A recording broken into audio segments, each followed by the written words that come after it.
நம்முடைய வேதபாட கூட்ட ஒழுங்குகளின் கடைசி கூட்டத்திலே நாம் இருக்கிறோம். We have come to the last day of our Bible series. கர்த்தருடைய வசனங்களை ஆழமாக தியானிக்க நமக்கு 5 நாட்களோ 10 நாட்களோ போதாது.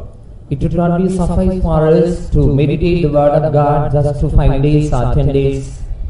எத்தனையோ நாட்கள் தேவ சமூகத்தில் நாம் காத்திருந்து தேவ வசனங்களை வாசித்து தியானிக்க கடமைப்பட்டிருக்கிறோம். We are debtors to be in the presence of God for hours together, for days together, and to meditate the word of God. இந்த வேத புத்தகத்தில் எழுதப்பட்டிருக்கிற வசனங்களை வாசிக்கிறவர்களும் தியானிக்கிறவர்களும் பாக்கியவான்கள்.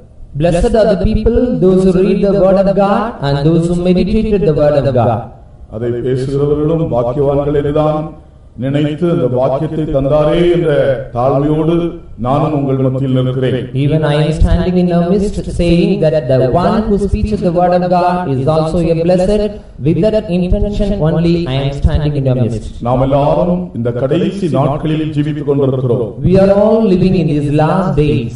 வேத வசனத்தில் கடைசி நாட்கள் என்று குறிப்பிடப்பட்டிருக்கிறது. அந்த கடைசி நாட்களில் கடைசி பகுதியில் நாம் வாழ்ந்து கொண்டிருக்கிறோம். In the scripture, the period which we live is the last period. That's why we are living in the last portion of the last period.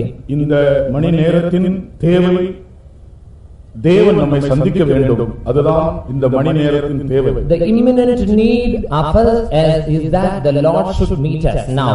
கர்த்தருக்கு ஸ்தோத்திரம். Praise the Lord. உலகத்தின் பல பகுதிகளிலே ஆண்டவர் இறங்கி ஜனத்தை சந்தித்தபோது ஜனங்கள் ஆசீர்வதிக்கப்பட்டார்கள். When the Lord met many people in diverse parts of the world, they were blessed by the Lord.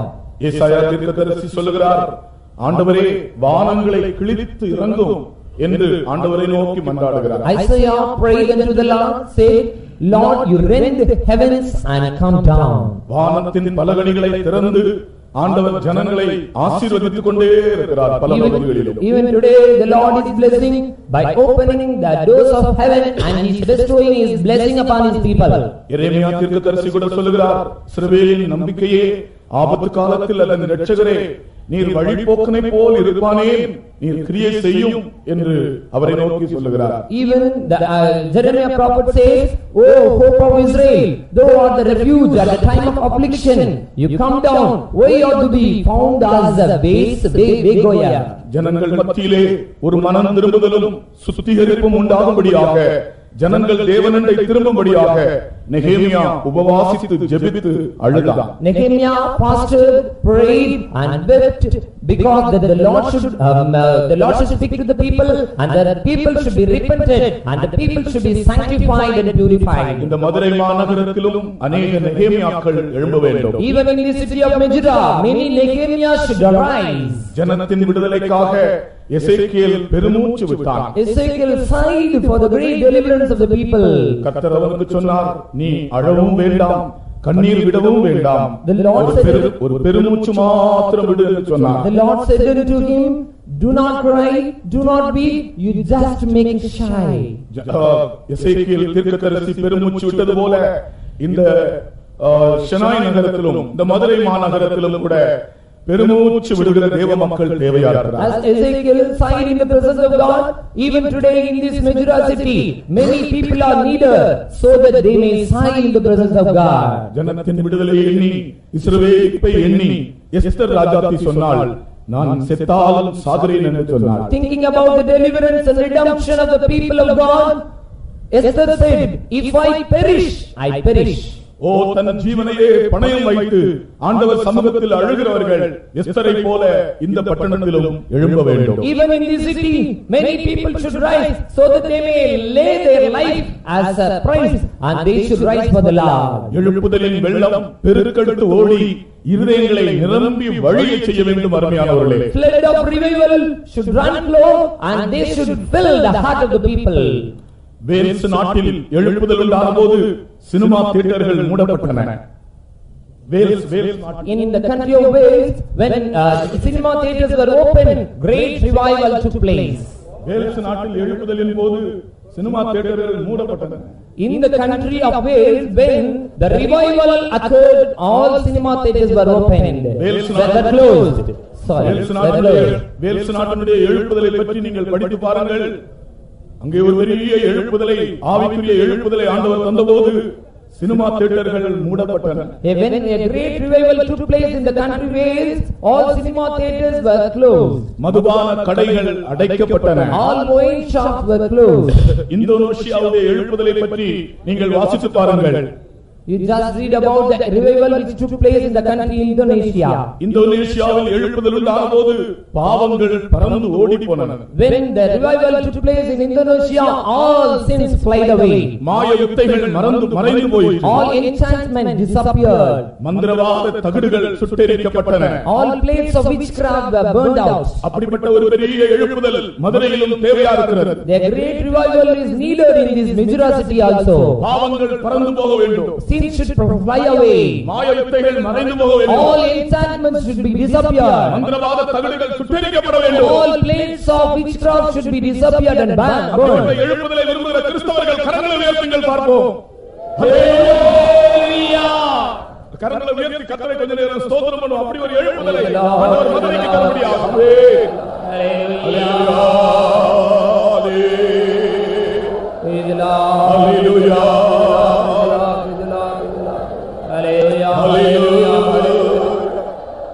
கல்வாரியில் சிந்தப்பட்ட சுத்த இரத்தத்தை, கல்வாரியில் சிந்தப்பட்ட சுத்த இரத்தத்தை காணும்போது ஓடி போவான் சாத்தான் வேலைகள், காணும்போது ஓடி போவான் சாத்தான் வேலைகள்.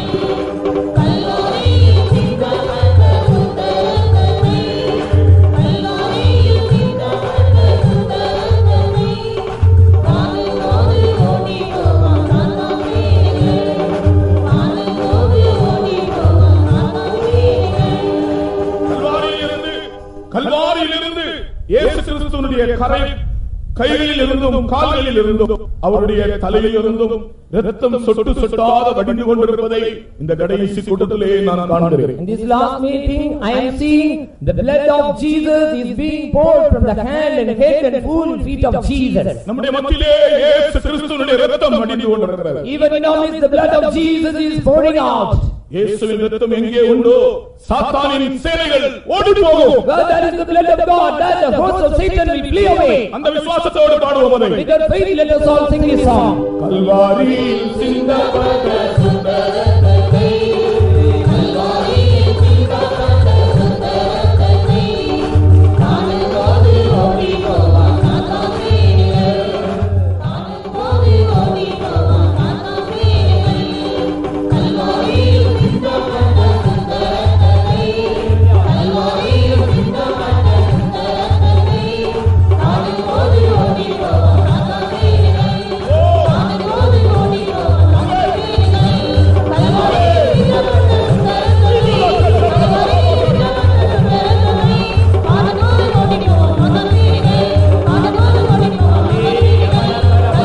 சுத்த இரத்தத்தை காணும்போது ஓடி போவான் சாத்தான் வேலைகள், காணும்போது ஓடி போவான் சாத்தான் வேலைகள். கல்வாரியில் சிந்தப்பட்ட சுத்த இரத்தத்தை, கல்வாரியில் சிந்தப்பட்ட சுத்த இரத்தத்தை காணும்போது ஓடி போவான் சாத்தான் கர்த்தருக்கு ஸ்தோத்திரம். Praise the Lord. இன்று நான் ஆமோஸின் தரிசனங்களில் கடைசி தரிசனங்கள் 2 உங்களுக்கு நான் சொல்ல விரும்புகிறேன். Today I want to tell you about the last two visions of Amos. ஒன்று பழுத்த பழக்குடையின் தரிசனம், அது 4ஆம் தரிசனம். The fourth vision is the vision concerning a basket of summer fruits. 5வது பலிபீடத்தின் தரிசனம். Fifth one is the vision of altar. இந்த 2ஐ பற்றி நான் சில விளக்கங்கள் உங்களுக்கு I சொல்லுகிறேன். want to give you some explanations about this vision. பழுத்த பழக்குடையின் தரிசனம், A vision concerning a basket of summer fruits. Amos 8ஆம் அதிகாரம் முதல் 2 வசனம். Let's read Amos chapter 8 verse 1 and 2. பின்பு கர்த்தராகிய ஆண்டவர் எனக்கு காண்பித்ததாவது, இதோ பழுத்த பழங்களுள்ள ஒரு கூடை இருந்தது. அவர், ஆமோஸே, நீ என்னத்தை காண்கிறாய் என்று கேட்டார். பழுத்த பழங்களுள்ள ஒரு கூடையை காண்கிறேன் என்றேன். அப்பொழுது கர்த்தர் என்னை நோக்கி, என் ஜனமாகிய இஸ்ரவேலுக்கு முடிவு காலம் வந்தது, இனி அவர்களை மன்னிக்க மாட்டேன். நான் உங்களுக்கு சொன்னேனே, இந்த தொடக்க நாளிலே நான் உங்களுக்கு சொன்னேனே, கர்த்தர் காண்பித்த 5 தரிசனங்களும் நியாயத்தீர்ப்பின் தரிசனம் தான். ஆனால் அவருடைய மனதிலேயோ அவர்கள் மனம் திரும்ப வேண்டும் என்றுதான் இருந்தது. In the very beginning day, I told you that the visions were pertaining about the judgment of the Lord, but it was not in the mind of God, but they should repent. பழுத்த பழக்கூடை, A basket of summer fruit. பழுத்த பழம் என்றால் அர்த்தம் என்ன? What is the meaning that a basket of summer fruit? இதற்கு ரெண்டு அர்த்தங்கள் உண்டு. There are two meanings for this. ஒன்று பாவத்தின் பூரணம். One is perfection in sin. இங்கே இந்த ஜனங்களை பொறுத்தவரையிலே அவர்கள் பாவத்தில் பூரணப்பட்டார்கள், நான் இனி மன்னிக்க மாட்டேன் என்று கர்த்தர் சொன்னார். If you consider these people, the Lord said they are perfected in iniquity, so I will not forgive them. பழுத்த பழத்திற்கு இன்னொரு அர்த்தம் உண்டு. There is a meaning for a ripe fruit. கிறிஸ்துவின் பூரணத்தையும் காண்பிக்கிறது. That refers the perfection of Christ. ஒரு மனிதனுடைய ஜீவியம் பாவத்திலும் பூரணப்படலாம், கிறிஸ்துவிலும் பூரணப்படலாம். A man's life may be perfected in sin or in Christ.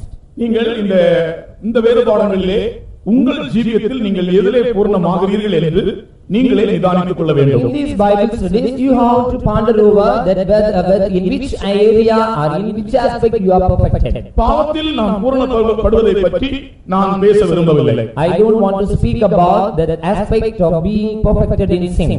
நாம் பழுத்த பழங்களாகிய கிறிஸ்துவின் பூரணத்தை நாம் அடைய வேண்டும் என்றுதான் நான் அதைத்தான் பேச விரும்புகிறேன். I want to speak about the aspect of being perfected in Christ, that is summer fruit. கர்த்தருக்கு ஸ்தோத்திரம். Praise the Lord.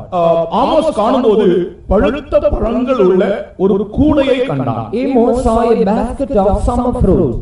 அதாவது இந்த பழங்கள் அந்த கூடையில் வைக்கப்பட்டிருந்தன. These fruits were kept arranged in that basket. அந்த கூடை தேவனுடைய சபையை காண்பிக்கிறது. That basket is the church of God. பழைய ஏற்பாட்டிலே சபை Israel, that was in the old period. பழைய ஏற்பாட்டில் இஸ்ரவேல் ஜனம் தேவனுடைய சபையாய். People of Israel, the church of God in the Old Testament. பழங்கள் அந்த கூடையில் பட்டிருந்தன.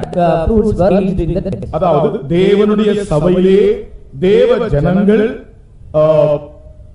தீமையான காரியத்தில் பூரணமடைந்தார்கள் என்று இந்த வசனத்துக்கு அர்த்தம். The meaning of this verse is the people, those who are in the church or in the basket, they are perfected in iniquity. தேவன் நாம் தீமையில் பூரணமடைவதை விரும்பாமல் நாம் கிறிஸ்துவில் பூரணமடைய வேண்டும் என்று விரும்புகிறார். The Lord says that we should not be perfected in iniquity, but we should be perfected in Christ. நாம் ஒவ்வொருவரும் அவருடைய வருகையிலே நற்பலனாக முதல் பலனாக மாற வேண்டும் என்று அவர் விரும்புகிறார். God expects that all should become first fruit or precious fruit in the coming of the Lord. இயேசு கிறிஸ்துவினுடைய வருகையிலே எடுத்துக்கொள்ளப்படுகிற ஜனங்கள் நற்பலன்கள் என்றும் முதல் பலன்கள் என்றும் அழைக்கப்படுகிறார்கள். People who will be raptured at the coming of the Lord, they will be referred as first fruits and precious fruits. கர்த்தருக்கு ஸ்தோத்திரம். Praise the Lord. நாம் தான் இந்த கனிகள். We are these fruits. நாம் ஒவ்வொருவரும் பழுத்த பழங்களாக மாற வேண்டும். Each and everyone should be turned as ripe fruits. நாம் கனிகளாக மாற வேண்டும் என்றால் வேதத்தில் 4 விதமான ஆவிக்குரிய கனிகளை பற்றி நாம் வாசிக்கிறோம். In order that we might become these fruits, we can read 4 fruits in the scripture. அந்த 4 விதமான கனிகளின் அனுபவமும் நமக்குள் வந்தால்தான் அவருடைய வருகையிலே நாம் விலையேற பெற்ற பலன்களாய் மாற முடியும். Only if we have the 4 experiences of this fruit, then only we can be precious fruits at the coming of the Lord. நீங்கள் வேதத்தை வாசித்து பாருங்கள். If we go to scripture, 4 விதமான கனிகளை பற்றி எழுதப்பட்டிருக்கிறது. we can read 4 kinds of fruits. ஒன்று மனம் திரும்புதலுக்கு ஏற்ற கனி. One is fruits meet unto repentance. 2 ஆவியின் கனி. Second one is fruit of spirit. 3 நீதியின் கனிகள். Third one is fruit of righteousness. 4வது உதடுகளின் கனி. Fourth one is fruit of our lips. கர்த்தருக்கு ஸ்தோத்திரம். Praise the Lord. இந்த 4 விதமான கனிகளின் அனுபவம் உடையவர்கள் தான் அவருடைய வருகையிலே ஃபர்ஸ்ட் ஃப்ரூட்ஸ் அல்லாவிட்டால் முதல் பலன்கள் அல்லாவிட்டால் விலையேற பெற்ற கனிகளாக காணப்படுவார்கள். Those who are having or possessing these four experiences of this fruit, they will be turned as first fruit or precious fruit in the coming of the Lord. முதலாவது மனம் திரும்புதலுக்கு ஏற்ற கனியை பற்றி சில வார்த்தைகள் சொல்லுகிறேன். First of all, I want to share few words about the fruit meet unto repentance. கர்த்தருக்கு வழியை ஆயத்தம் பண்ணும்படிக்கு இந்த உலகத்தில் வந்த யோவான் ஸ்நானன், John the Baptist who came into the world to prepare the way for the Lord. லூக்கா எழுதின சுவிசேஷம் 3ஆம் அதிகாரம் 8 முதல் 14 வசனங்களை நாம் படிக்கும்போது, When we read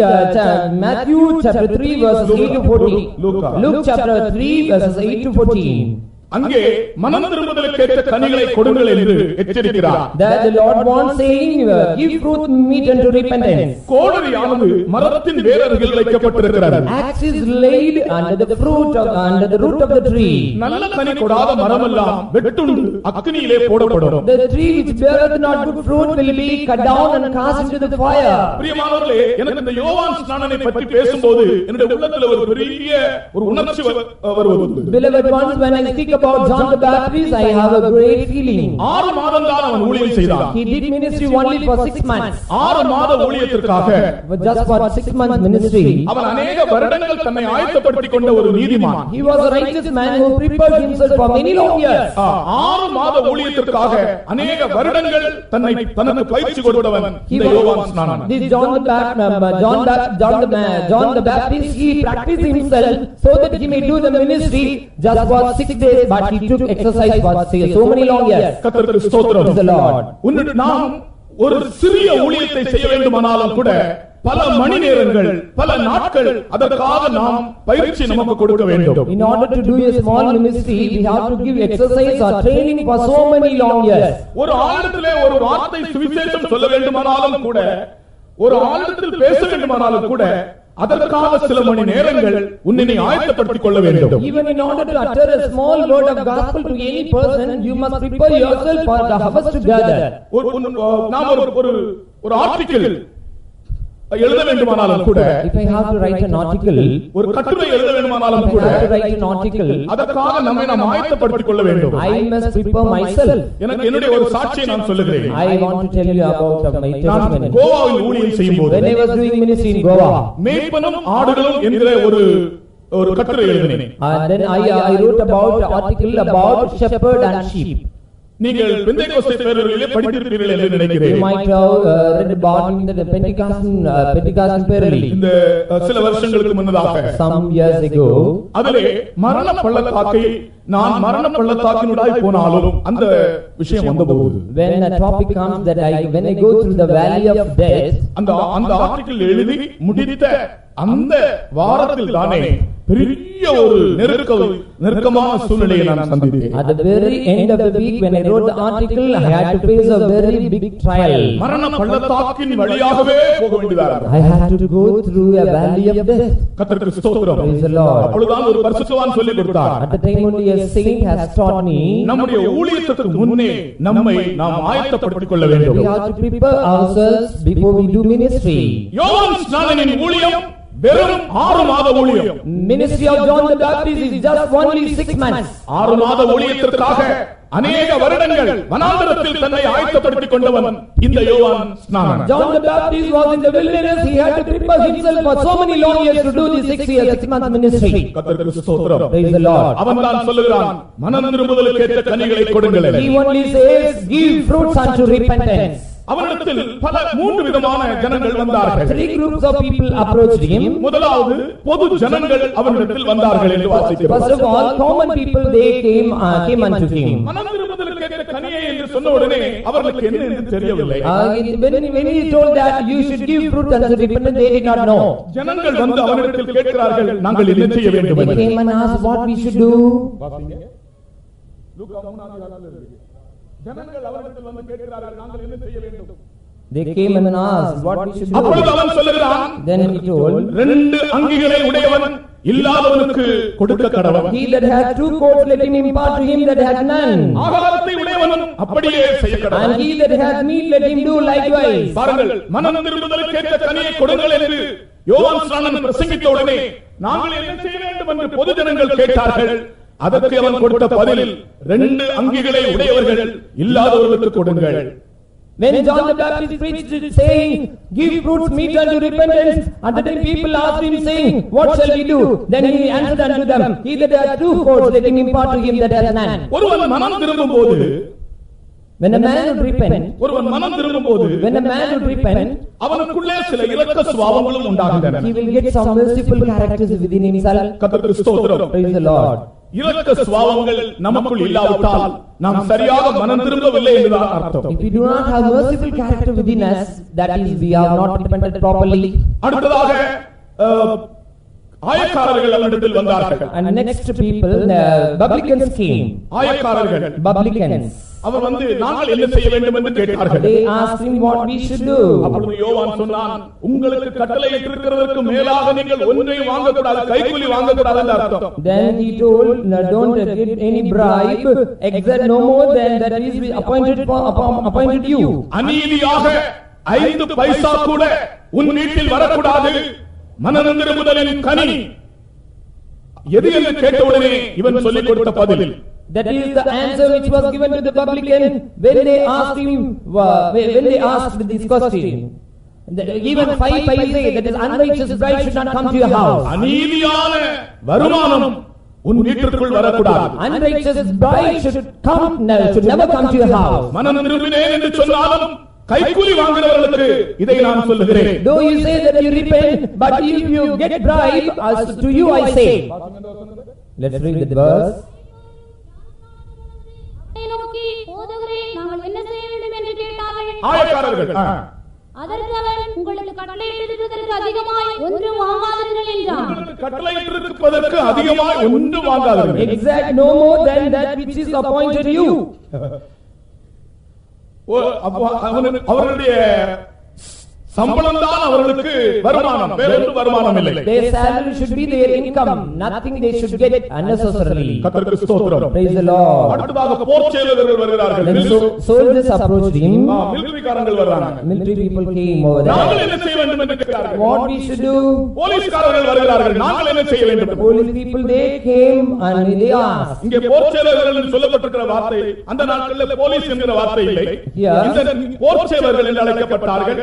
அவர்கள் வந்து கேட்கிறார்கள், நாங்கள் என்ன செய்ய வேண்டும் என்று. Soldiers, they were during those days they were like police people, but they came over there and they asked. அதற்கு யோவான் கொடுத்த பதில் என்ன வாசிப்போம்? What was the answer of John the Baptist? போச்சேவரும் அவரை நோக்கி நாங்கள் என்ன செய்ய வேண்டும் என்று கேட்டார்கள். நாங்கள் என்ன செய்ய வேண்டும் என்று கேட்டார்கள். அதற்கு அவன் நீங்கள் ஒருவருக்கும் இடுக்கண் செய்யாமலும் பொய்யாய் குற்றம் சாட்டாமலும் உங்கள் சம்பளமே போதும் என்று எண்ணுங்கள். போலீஸ்காரங்களுக்கு அன்றைக்கு சொல்லப்பட்ட வார்த்தை. This was the word spoken to the police people during those days, do violence to no man. போலீஸ்காரங்களுக்கு மாத்திரமல்ல, எந்த அதிகாரிக்கும் எந்த மந்திரிமாருக்கும் இது சொல்லப்பட்ட வார்த்தை. Not only these words are meant for policemen, but it is for any political leader, for any great man. அரசாங்க அலுவலகத்தில் ஜீவிக்கிறவர்கள் இந்த வசனத்தை கண்டிப்பாக வாசிக்க வேண்டும். Any government officer, you have to read this verse. உங்கள் சம்பளமே போதும் என்று எண்ணுங்கள். Be content with your wages. கர்த்தருக்கு ஸ்தோத்திரம். Praise the Lord. ஒருவருக்கும் இடுக்கண் செய்யக்கூடாது. Do violence to no man. ஒரு மனிதனையும் துன்புறுத்தக்கூடாது. Don't harm any man. பொய்யாய் குற்றம் சாட்டக்கூடாது. Neither accuse any falsely. ஒரு குற்றவாளியை குற்றம் சாட்டும் போது அந்த குற்றம் அவன் செய்தது உண்மைதானா என்று சரியாக நிதானிக்க வேண்டும். அல்லாவிட்டால் ஒரு நாள் சர்வ உலகத்திற்கும் நீதிபதியாக இருக்கிற தேவன் இவர்களை நியாயம் தீர்ப்பார். When you accuse a criminal, you must prove his fault. Otherwise, the Lord will judge. Who is the judge of the whole world? கர்த்தருக்கு ஸ்தோத்திரம். Praise the Lord. சர்வலோக நியாயாதிபதி நீதி செய்யாதிருப்பாரோ? Will not the judge of the whole world do justice?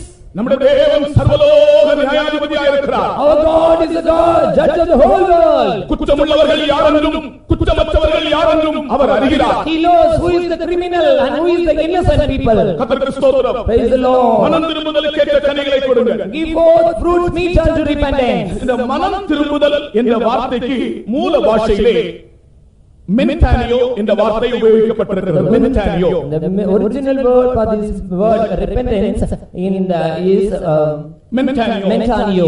அதனுடைய அர்த்தம், the meaning of this, பாவத்துக்கு விரோதமாக நம்முடைய சுபாவத்தை மாற்றிக் கொள்வதுதான் மனம் திரும்புதல் என்று அந்த மூல பாஷையினுடைய விளக்கம். The original meaning is changing our character against sin, that is repentance. பாவத்துக்கு விரோதமாக சுபாவத்தை மாற்றிக் கொள்வது. Changing our characters against sin.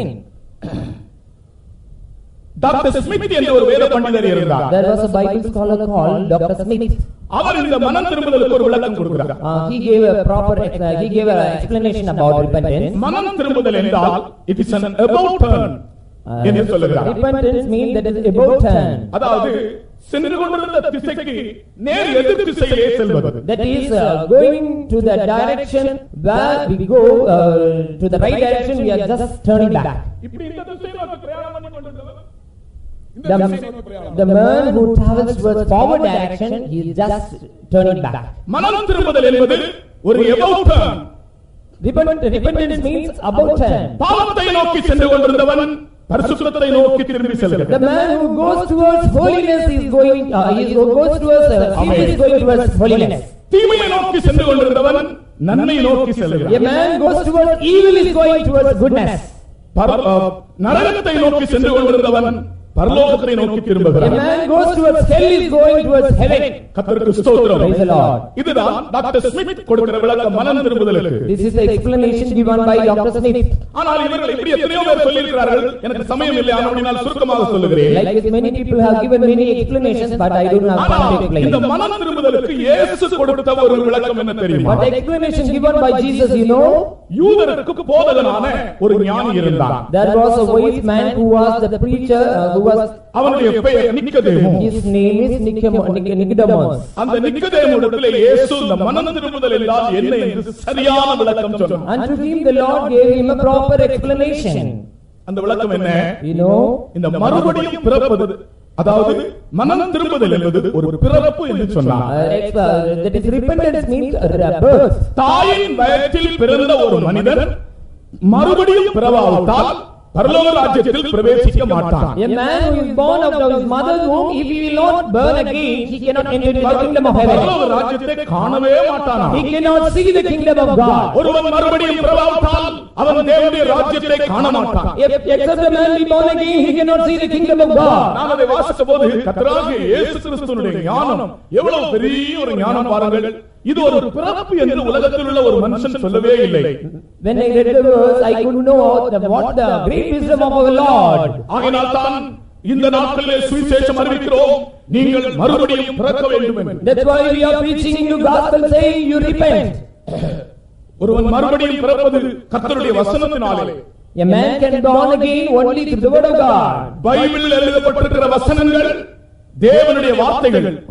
இது ஒரு மனுஷனை பிறப்பிக்கிறது. All the words are written in the word of God, or the word of God, they will regenerate us. அந்த வசனத்தை கேட்கும்போது இருதயம் மாறுகிறது. When we hear the word of God, our heart is changed. கர்த்தருக்கு ஸ்தோத்திரம். Praise the Lord. அந்த வசனத்தை கேட்கும்போது கல்லான இருதயம் சதையான இருதயமாய் மாறுகிறது. When we hear the word of God, the stony heart becomes soft heart. நான் எப்போதும் உயர்திரு பால் கடம்பவனம் அவர்களை பற்றி நான் அடிக்கடி சொல்வதுண்டு. I used to always speak about Mr. Ball Kadambavanam. Paul Kadambavanam. தமிழ்நாட்டில் இவரை பற்றி தெரியாதவர்கள் இருக்க மாட்டார்கள். Many about him in the Tamil Nadu. விக்கிரக ஆராதனை எழுப்பி ஏற்பட்டதா? He teaches about idolatry. அப்பொழுது அவர் கிறிஸ்தவர்களை ஆராதிக்கிறார்கள் என்று பார்க்கும்படியாக ஒரு கிறிஸ்தவரை செய்கிற இடத்திலே போய் ஒளிந்து நின்றார். At that time he went to a rear of the portion of the hall where Christians were worshipping. கழுத்திலே ருத்ராட்ச மாலை இருக்கிறது. He had a garland in his ஆனால் கிறிஸ்தவர்கள் எப்படி ஆராதிக்கிறார்கள் என்று பார்க்கும்படியாக அவர்கள் ஆராதிக்கிற இடத்திற்கு பின்பக்கத்திலே போய் ஒளிந்து நின்று வெளியே ஒளிந்து நின்று கேட்டுக்கொண்டிருந்தார். But at the rear side of the worshipping hall of Christians, he went there and he hid himself on his saw. அங்கே பாட்டு பாடினார்கள். There the song was going on. இவர் அதை கேட்டுக்கொண்டே நின்றார். He was hearing that. அதற்கு பிறகு பிரசங்கம் பண்ணும்படியாய் பிரசங்கியார் போதகர் எழுப்பினார். The preachers stood to preach. அவர் எழுப்பி வாசித்த வசனம் என்ன தெரியுமா? You know what the word we preach? ஆதியாகமம் 24ஆம் அதிகாரம் 31ஆம் வசனம். Genesis. கர்த்தரால் ஆசீர்வதிக்கப்பட்டவரே உள்ளே வாரும், நீர் வெளியே நிற்பானே. Blessed of the Lord, come in, why do you stand out? இந்த வார்த்தையை கேட்டவுடனே உயர்திரு பால் கடம்பவனம் அவர்களுடைய இருதயம் உடைந்தது. Here in this verse, Mr. Paul Kadambavanam, his heart was broken. தேவனுடைய வசனம் அவரை பிறப்பித்தது. The word of God begot him.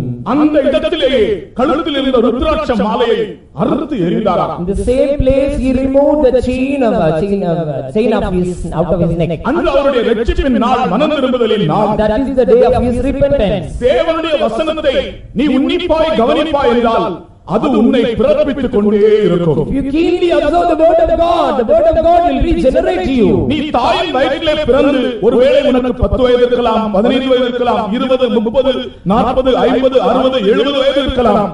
ஆனால் நீ மறுபடியும் பிறவாவிட்டால் உனக்கு ஒரு வயது கூட ஆகவில்லை. After born of your mother's womb, you may be now 10 years or 20 years or 30 years or 50 years or 70 years, but if you are not born again, you are not repented. நான் ஒரு 101 வயதுள்ள ஒரு ஆளுக்கு ஞானஸ்நானம் கொடுத்தோம். I gave a baptism to a person who is 101 years. 101 வயது. 101. 100 வயது முடிந்து அவருக்கு 101வது வயது தொடங்குகிறது. His age was completed, 100 years was completed and 101 years was started. வடஇந்தியாவை சேர்ந்தவர். He belonged to North India. அவருடைய பிள்ளைகள் பேரப்பிள்ளைகள் எல்லாம் ஞானஸ்நானம் எடுத்து விட்டார்கள். His children and grandchildren all have taken baptism. ஆனால் இவரோ இன்னும் ஞானஸ்நானம் எடுக்கவில்லை. But hitherto he has not taken baptism. ஒரு நாள் அவர் வந்தார். One day he came. அவர் வந்து சொன்னார், எனக்கு ஞானஸ்நானம் வேண்டும் என்று கேட்டார். He came and told me, I am in need of baptism. அவருக்கு ஞானஸ்நானம் கொடுக்கும் வயதான ஒரு தாத்தா. He was a very old grandfather. I gave him baptism. முடிந்த ஒரு மனிதன் ஞானஸ்நான தொட்டியில் ஏறி இறங்கி ஞானஸ்நானம் எடுத்து வெளியே வந்தார். Getting into baptism tank and again he is coming back. He is returning back how it should be. ஞானஸ்நானம் எடுத்த பிற்பாடு பெய்தோமலே அவர் உட்கார்ந்திருந்தார். அவர் ஒரு நாற்காலியிலே உட்கார வைத்தோம். அவர் பேசின முதல் வார்த்தை என்ன தெரியுமா? நான் இப்பொழுதுதான் பிறந்திருக்கிறேன் என்று சொன்னார். After taking baptism, when he was seated in the chair of a faithful, he told, now only I am born. மனம் திரும்பாமல் இந்த உலகத்தில் நீ எத்தனை வருடங்கள் செலவழித்தாலும் நீ இன்னும் பிறக்கவே இல்லை. மனம் திரும்புதலின் போதுதான் நீ திரும்ப பிறக்கிறாய். Though you are born into this world, after so many long years it may be past, but if you are not repented, then you are not taken baptism, then it is you are not repented. அப்படிப்பட்டதான மனம் திரும்பின அனுபவம் பெற்றவர்கள் நான் யோவான் ஸ்நானன் சொன்னதான இந்த சுபாவங்கள் உடையவர்களாய் இருக்க வேண்டும். Such people should have the characters which John the Baptist emphasized. தேவனால் பிறந்தவன் பாவம் செய்யான். He that is born of God will never commit sin. எல்லாரும் சொல்லுங்க, தேவனால் பிறந்தவன் பாவம் செய்யான். He that is born of God will never do sin. எவ்வளவு அருமையான ஒரு வார்த்தை பாருங்க. What a fantastic word it is. ஒரு சகோதரி ஊழியத்திற்கு வந்தார்கள். One sister came for a ministry. அவள் ஒரு வாலிப சகோதரி. She was a young woman. அவளுடைய வீட்டிலிருந்து அவள் ஊழியத்துக்கு வருவது பெரிய ஆச்சரியமாக இருந்தது. It was a miraculous thing that she came for a ministry. அவளை ஊழியத்துக்கு எடுத்து வீட்டில் ஒரு ஜெபம் வைத்து அன்றைக்கு புறப்படுகிறாள். She was taken for the ministry and the prayer was conducted in his house and she was departing from the house. வீட்டிலிருந்து இறங்கி வரப்போகிறாள். When she stepped down from the house, அவளுடைய அவள் குடும்பத்தில் உள்ள ஒரு பெரிய அம்மா அவர்கள் வந்து அவளுடைய கையை பிடித்தார்கள். the elder mother from her house, she hold her hand. எல்லாரும் பார்த்துக் கொண்டே இருக்கிறார்கள். All were keenly watching. அந்த அம்மா அவளுடைய காதில் ஒரு வார்த்தை சொன்னாங்க. She whispered something in her ear. நான் பக்கத்துல நின்று கொண்டிருந்தேன். I was standing near by her. என்ன வார்த்தை தெரியுமா? Do you know what that word? மகளே, தேவனால் பிறந்தவன் பாவம் செய்யான். He that is born of God will never do sin. இந்த வார்த்தை ஊழியக்காரர்களுக்கும் விசுவாசிகள் அனைவருக்கும் இங்கு வந்திருக்கிற புதிய ஆத்மாக்களுக்கும் அருமையான கிறிஸ்தவ சகோதர சகோதரிகள் அனைவருக்கும் உரியது. தேவனால் பிறந்தவன் பாவம் செய்யான். This word is pertaining to all the beloved believers, all the workers, all the non-Christians and all the new souls. மனம் திரும்புதலுக்கு ஏற்ற கனிகளை கொடுங்கள். Give forth fruits meet unto repentance. கர்த்தருக்கு ஸ்தோத்திரம். Praise the Lord. இரண்டாவது கனி ஆவியின் கனி. Second fruit is the fruit of the Spirit. நாம் பழுத்த பழமாய் மாறுவதற்குரிய வழிகளை தான் நான் சொல்லுகிறேன். I give you a way so that we may become summer fruit. நீ ஒரு பழுத்த பழமாக வேண்டும். You must become a ripe fruit. கிறிஸ்துவின் பூரணம், the perfection of Christ. அதனுடைய வழிதான் நான் சொல்லுகிறேன். I want to give you the way. இரண்டாவது கனி நீதியின் கனி. The second fruit is the fruit of righteousness. ஆவியின் கனி. That is fruit of the Spirit. ஆவியின் கனி என்றால் என்ன? What can be fruit of the Spirit? எபேசியர் 5ஆம் அதிகாரம் 9ஆம் வசனத்தில் அதை In வாசிக்கிறோம். Ephesians chapter 5 we read about that. பரிசுத்த ஆவியின் அபிஷேகத்தினாலே நமக்குள் உண்டாகிற சுபாவங்கள். That is the character which is formed through the anointing of the Holy Spirit. கர்த்தருக்கு ஸ்தோத்திரம். Praise the Lord. ஒரு காலத்திலே பரிசுத்த ஆவி என்றாலே என்ன என்று எனக்கு தெரியாது. Once we were ignorant about the anointing of the Holy Spirit. அது பரிசுத்த ஆவி என்றால் என்ன என்று தெரியாத நாட்களிலேயே நாங்கள் கிறிஸ்தவர்களாக இருக்கும்போது ஆவியை அருளுமே சுவாமி என்று பாடுவோம். ஆவியை அருளுமே சுவாமி. Without knowing about the Holy Spirit, we used to sing about Lord pour out your Spirit. ஆவியை அருளுமே சுவாமி என்று பாடுவோம். ஆனால் ஆவியை பற்றி என்னன்னு தெரியாது. We used to sing Lord pour out your Spirit, but we are ignorant about that. Pentecost காரர்களுடைய ஆவியை கண்டால் பரியாசம்தான் வரும் தோன்றும். When we used to see about the spirit of the Pentecost people, we used to mock at them. ஆனால் என்னுடைய வீட்டிலே முதலாவது ஆண்டவர் என்னை அபிஷேகம் பண்ணினார். But in my house the Lord first of all anointed me only. என்னை தான் கர்த்தர் முதலாவது அபிஷேகம் First of பண்ணினார். all the Lord anointed me only in my house. ஒரு சனிக்கிழமை 8:20 வரைக்கும் எனக்கு தெரியும். அதற்கு பிற்பாடு என்ன நடந்ததுன்னே தெரியாது. ஒரு பெரிய வெளிச்சத்துக்குள் நான் காணப்பட்டேன். In one particular Saturday night till 8:30 I was alert. After that what happened I did not know. ஒரு பெரிய அக்கினிக்குள் போறது போல இருந்தது. It was a scene that as though I was going through a fire. பல பாஷைகளை பேசினேன். I spoke many tongues. அப்பொழுது ஒரு தரிசனம் கண்டேன். Then I saw a vision. ஒரு பெரிய இந்த ஹால் என்ற பெரிய ஒரு புத்தகம் திறக்கப்பட்டிருந்தது. There was a big book greater than this hall was opened. அந்த புத்தகத்திலே ஒரு மகிமையான கை என்னுடைய பெயரை எழுதுகிறதை நான் கண்டேன். At that time I saw a glorious hand write my name. பரிசுத்த ஆவியின் அபிஷேகத்தை நாம் பெறும்போது ஆட்டுக்குட்டியானவருடைய ஜீவ புத்தகத்தில் நம்முடைய பெயர் எழுதப்படுகிறது. When we receive the anointing of the Holy Spirit, our name is written in the Lamb's book. கர்த்தருக்கு ஸ்தோத்திரம். Praise the Lord. இந்த பரிசுத்த ஆவியின் அபிஷேகம் எதற்காக? Why for this anointing of the Holy Spirit? ஒரு மனிதனுடைய சுபாவங்களை மாற்றி அவனுக்குள்ளே கிறிஸ்துவின் சுபாவங்களை உருவாக்கும்படியாக. In order to change one man's character and to form Christ's character. ஒரு மனிதனுடைய ஜீவியம் ஒரு ஃபேக்டரி போல. A man's life is as though a factory. ஒரு ஃபேக்டரியிலே அங்க எத்தனையோ ப்ரொடக்ஷன் நடக்கிறது. Many productions are occurring there. அதுபோல பரிசுத்த ஆவியானவர் நமக்குள் வந்து நமக்குள்ளே கிறிஸ்துவின் சுபாவத்தை உருவாக்கிக் கொண்டே இருக்கிறார். The Holy Spirit is entering into us and he is forming the character of Christ. ஒரு மனுஷனுக்குள்ளே எவ்வளவோ தீய சுபாவங்கள் இருக்கின்றன. Many evil characters are found in man. வெளியே பார்த்தால் நல்ல சஃபாரி சூட் எல்லாம் போட்டுருப்பான். Outwardly he may be a safari suit. நல்ல விதத்துல வெளியே பார்த்தால் அவனுடைய டிரஸ் பண்ணி இருக்கிற விதமெல்லாம் பார்த்தால் வெளியே பார்த்தா ரொம்ப நல்லா இருக்கும். Outward adornment is very good. ஆனால் அவனுக்குள்ளே சில பொல்லாத சுபாவங்கள் அவனை ஆட்கொண்டு கொண்டே இருக்கும். But some evil characters are controlling him and troubling him. அந்த சுபாவங்கள் எல்லாவற்றையும் எந்த ஜாதியானாலும் எந்த பாஷைக்காரனாலும் ஆண்டவர் ஆவியானவருக்கு வித்தியாசமே இல்லை. மாம்சமான யாவர் மேலும் என் ஆவியை ஊற்றுவேன் என்றுதான் சொல்லுகிறார். இந்த ஆள் மேல் ஊற்றுவேன், இந்த ஆள் மேல் ஊற்றுவேன் என்று எல்லா மனுஷரும் அவருக்கு மாம்சமானவர்கள். I will pour out my spirit upon all flesh, whether he may be of any language or any citizen or any custom or any tribe, but I will pour out my spirit. Praise the Lord. அந்த சுபாவத்தை மாற்றுகிறார். He changes their character. அதாவது ஒரு மனிதன் பரலோக ராஜ்யத்திலே போய் இருக்க வேண்டும் என்றால் The man has to remain in the kingdom of heaven. இந்த பூமியிலே அவனுக்கு மனுஷ சுபாவங்களோடு அவன் பரலோக ராஜ்யத்திலே போய் இருக்க முடியாது. He cannot go to heaven being with these earthly characters. விசேஷமாக இந்த பரலோக ராஜ்யத்திலே இந்த பூமியிலே ஜீவிக்கிற ஒரு திருடனை அவனுடைய சுபாவமே மாற்றாமல் ஆண்டவர் பரலோக ராஜ்யத்திலே கொண்டு வைத்தால் பரலோக ராஜ்யத்திலும் ஏதாவது திருட முடியுமா என்று அவன் பார்த்து கொண்டே இருப்பான். Suppose if the Lord would take a thief to heaven, then he will think whether he may steal anything in heaven. இந்த உலகத்திலே மாம்ச இச்சையில் விடுதலை இல்லாத ஒரு மனிதனை தேவன் அப்படியே கொண்டு போய் பரலோக ராஜ்யத்தில் வைத்தால் அவர் அங்கிருக்கிற தூதன்மாரெல்லாம் பார்த்து கொண்டே இருப்பான் மாம்ச இச்சையோடு. Whether a man who has not been delivered out of the lust of the flesh, if he would be taken to heaven, then he will see the angels with plus. ஆகையினால்தான் பரலோக ராஜ்யத்திற்கு கொண்டு போகும் முன்பு ஒரு மனிதனுக்குள் இருக்கிற விழுந்த சுபாவங்கள் எல்லாவற்றையும் மாற்றி கிறிஸ்துவின் சுபாவத்தை பரிசுத்த ஆவியானவர் அவனுக்குள் சிருஷ்டிக்கிறார். So before the man has to be taken to heaven, first of all the fallen character should be removed off and Christ's character should be formed, then only he can be taken up. ஒரு மனுஷனுக்குள்ள எவ்வளவோ சுபாவங்கள் இருக்கு. தான் பெரியவனாக வேண்டும். Many characters are found in man. He wants to become great. ஒரு மனுஷனுக்குள்ள பொறாமை இருக்கிறது. He has envy. தான் பெரியவனாக வேண்டும் என்று இருக்கிறது. He wants to become great. ஒரு மனுஷன் அப்படி ஒரு திருப்தி இல்லாத சுபாவம் காணப்படுகிறது. He is having unsatisfying in character. என்னுடைய வாத்தியார் ஒரு கதை சொன்னார். அதை நான் ஞாபகம் வருது My சொல்றேன். teacher has taught a story. I used to remember that. எங்க தமிழ் வாத்தியார் நிறைய கதை சொல்வார். Our Tamil teacher used to tell many stories. அதாவது ஒரு எலி, A mouse, a rat. ஒரு எலி ஒரு சன்னியாசி இடத்துல போனது. A rat went to a priest. முனிவரே முனிவரே Sannyasi. முனிவரே முனிவரே Oh, devote. இந்த பூனைகள் எல்லாம் என்னை துரத்தி கொண்டே வருகிறது. Oh, devote, all these cats are running me. இந்த பூனைகள் எல்லாம் என்னை துரத்தி கொண்டே வருகிறது. All are thrashing me. ஆகையினால் driving me.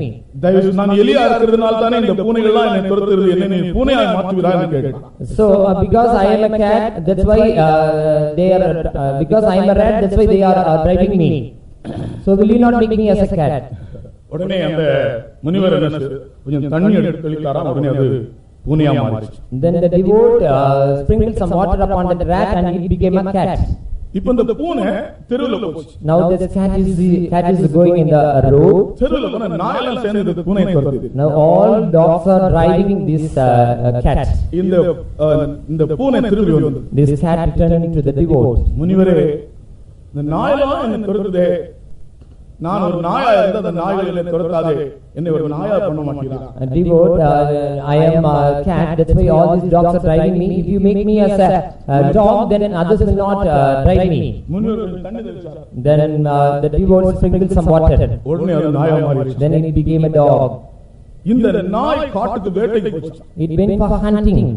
அங்க போனா ஒரு புலி அதை துரத்திச்சு. There tiger drives it. புலி துரத்தினதான பயத்துல புலியை கண்டு பயந்து நடுங்கி, முனிவரே, இந்த புலி என்னை துரத்துகிறதே, நான் ஒரு புலியா இருந்தால் இந்த புலி என்னை துரத்தாதே, ஆகையால் நீர் என்னை புலியாக மாற்ற வேண்டும். Fearing about this tiger, he said unto devote, if I would become a tiger, then others will not drive me.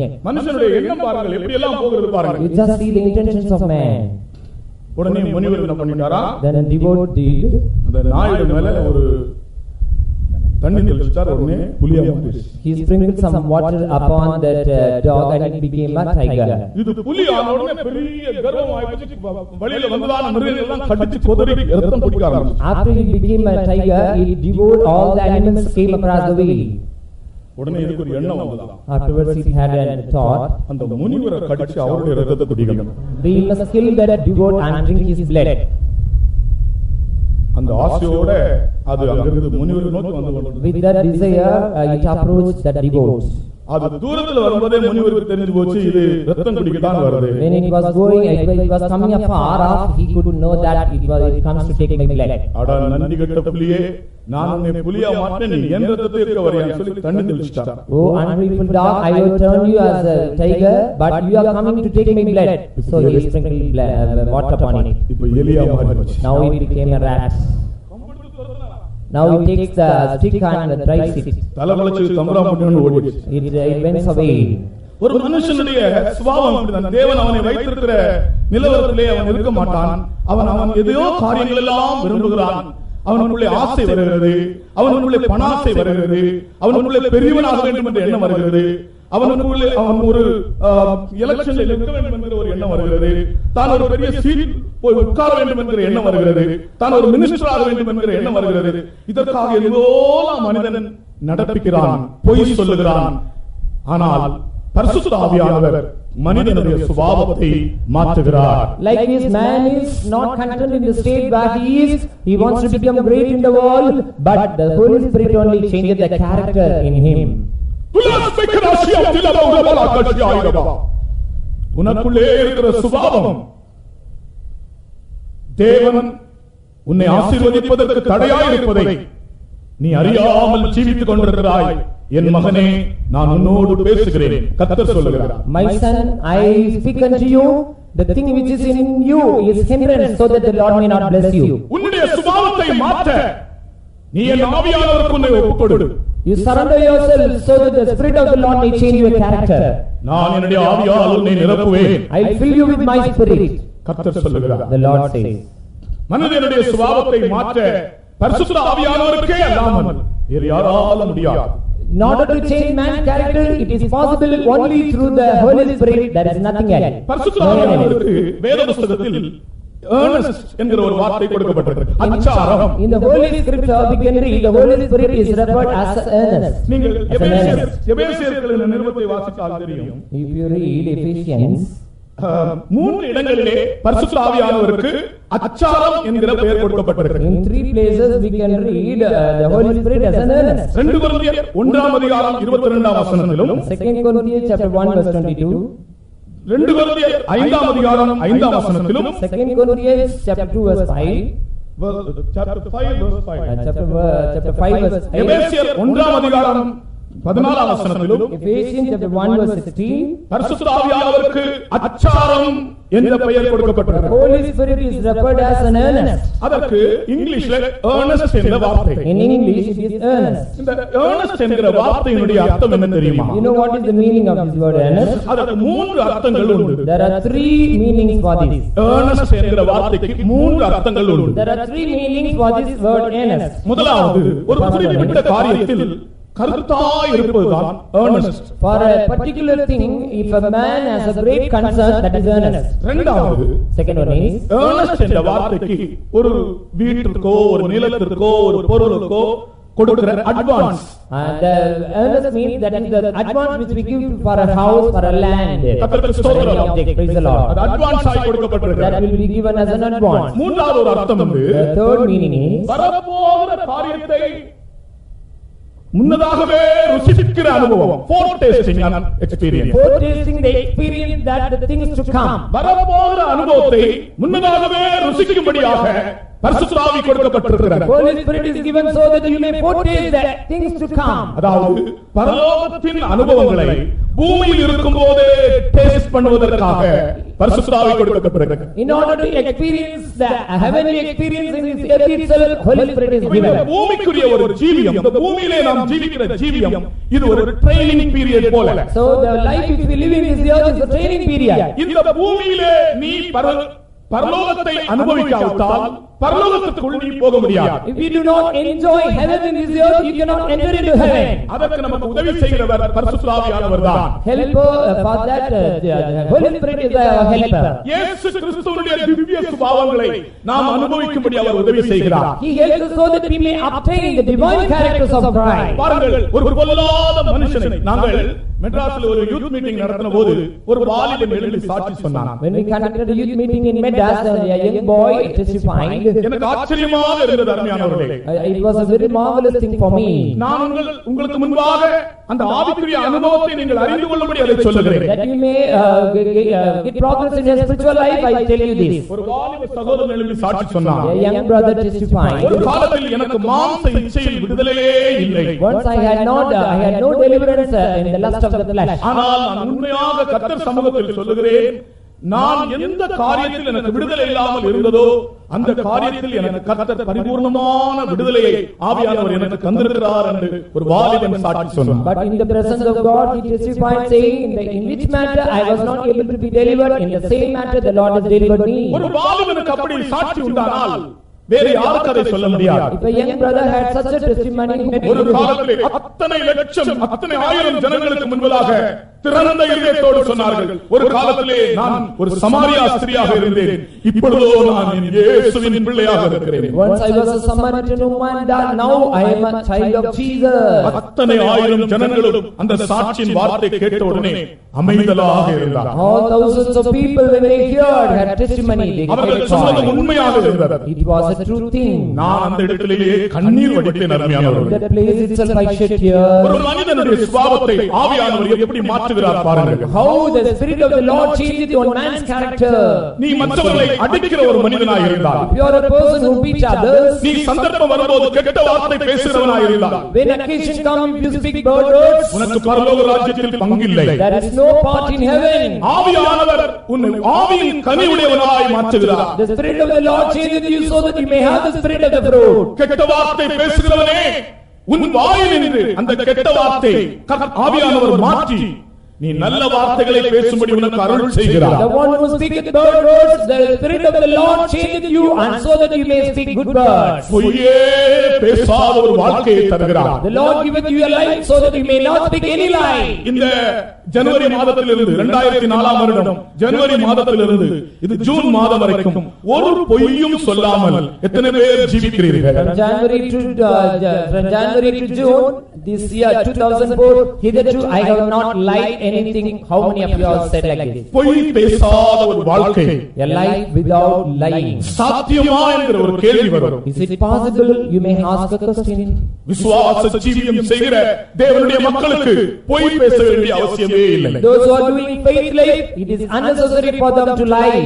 April ஃபூலுக்கு சிலர் பொய் சொல்லுவாங்க. April fool, At the day of April, first they will say April Fool. அது கூட பாவம்தான், அது கூட பாவம்தான். That is also a sin. பொய்யர் அனைவரும் இரண்டாம் மரணத்துக்கு போவார்கள். All liars will take part in the second death.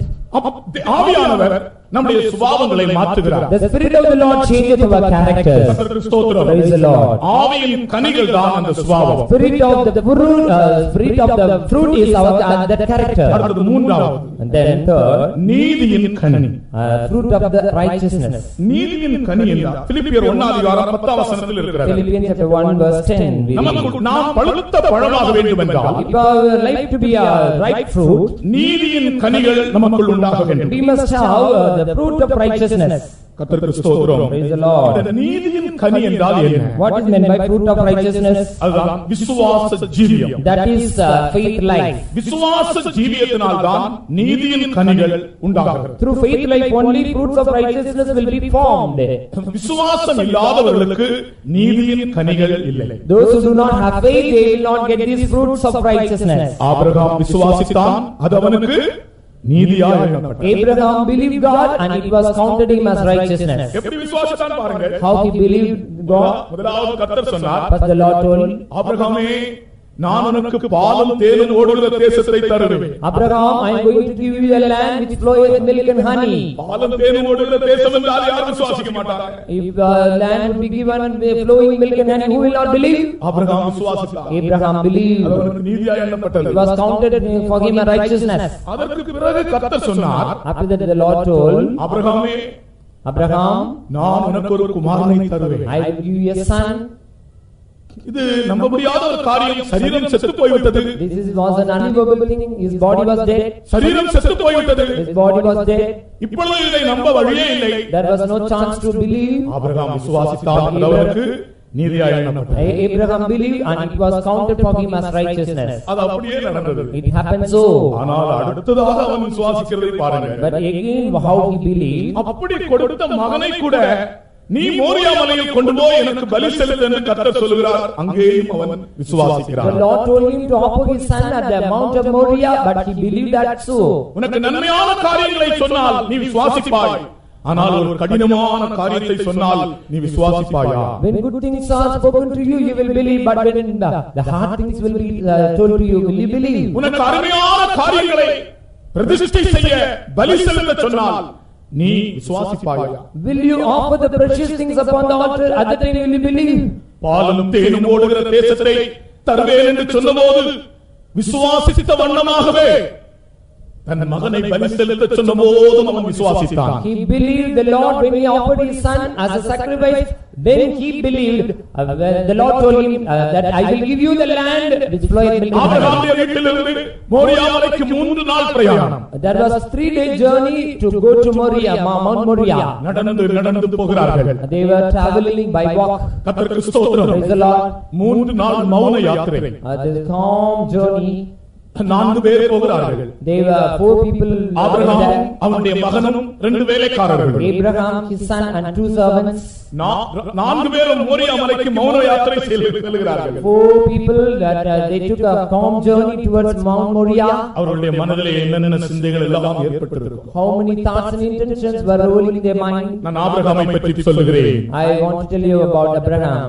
நீங்கள் நினைக்கிறீர்களா அவன் அதைரியப்பட்டிருப்பான், சோர்ந்து போயிருப்பான்? Do you think he had been discouraged or discouraged? Moriah மலையை நோக்கி ஒவ்வொரு அடி எடுத்து வைக்க அவருடைய விசுவாசம் பலனடைந்து கொண்டே போயிற்று. Each and every step which he take towards the Mount of Moriah, his faith got strengthened. நம்மை போன்ற ஆட்களுக்கு மோரியா மலை நெருங்க விசுவாசம் பலவீனமாயிடும். For such people, if we go to Mount Moriah, our faith will be diminished and decreased. ஆனால் ஆபிரகாமுக்கு அப்படி அல்ல.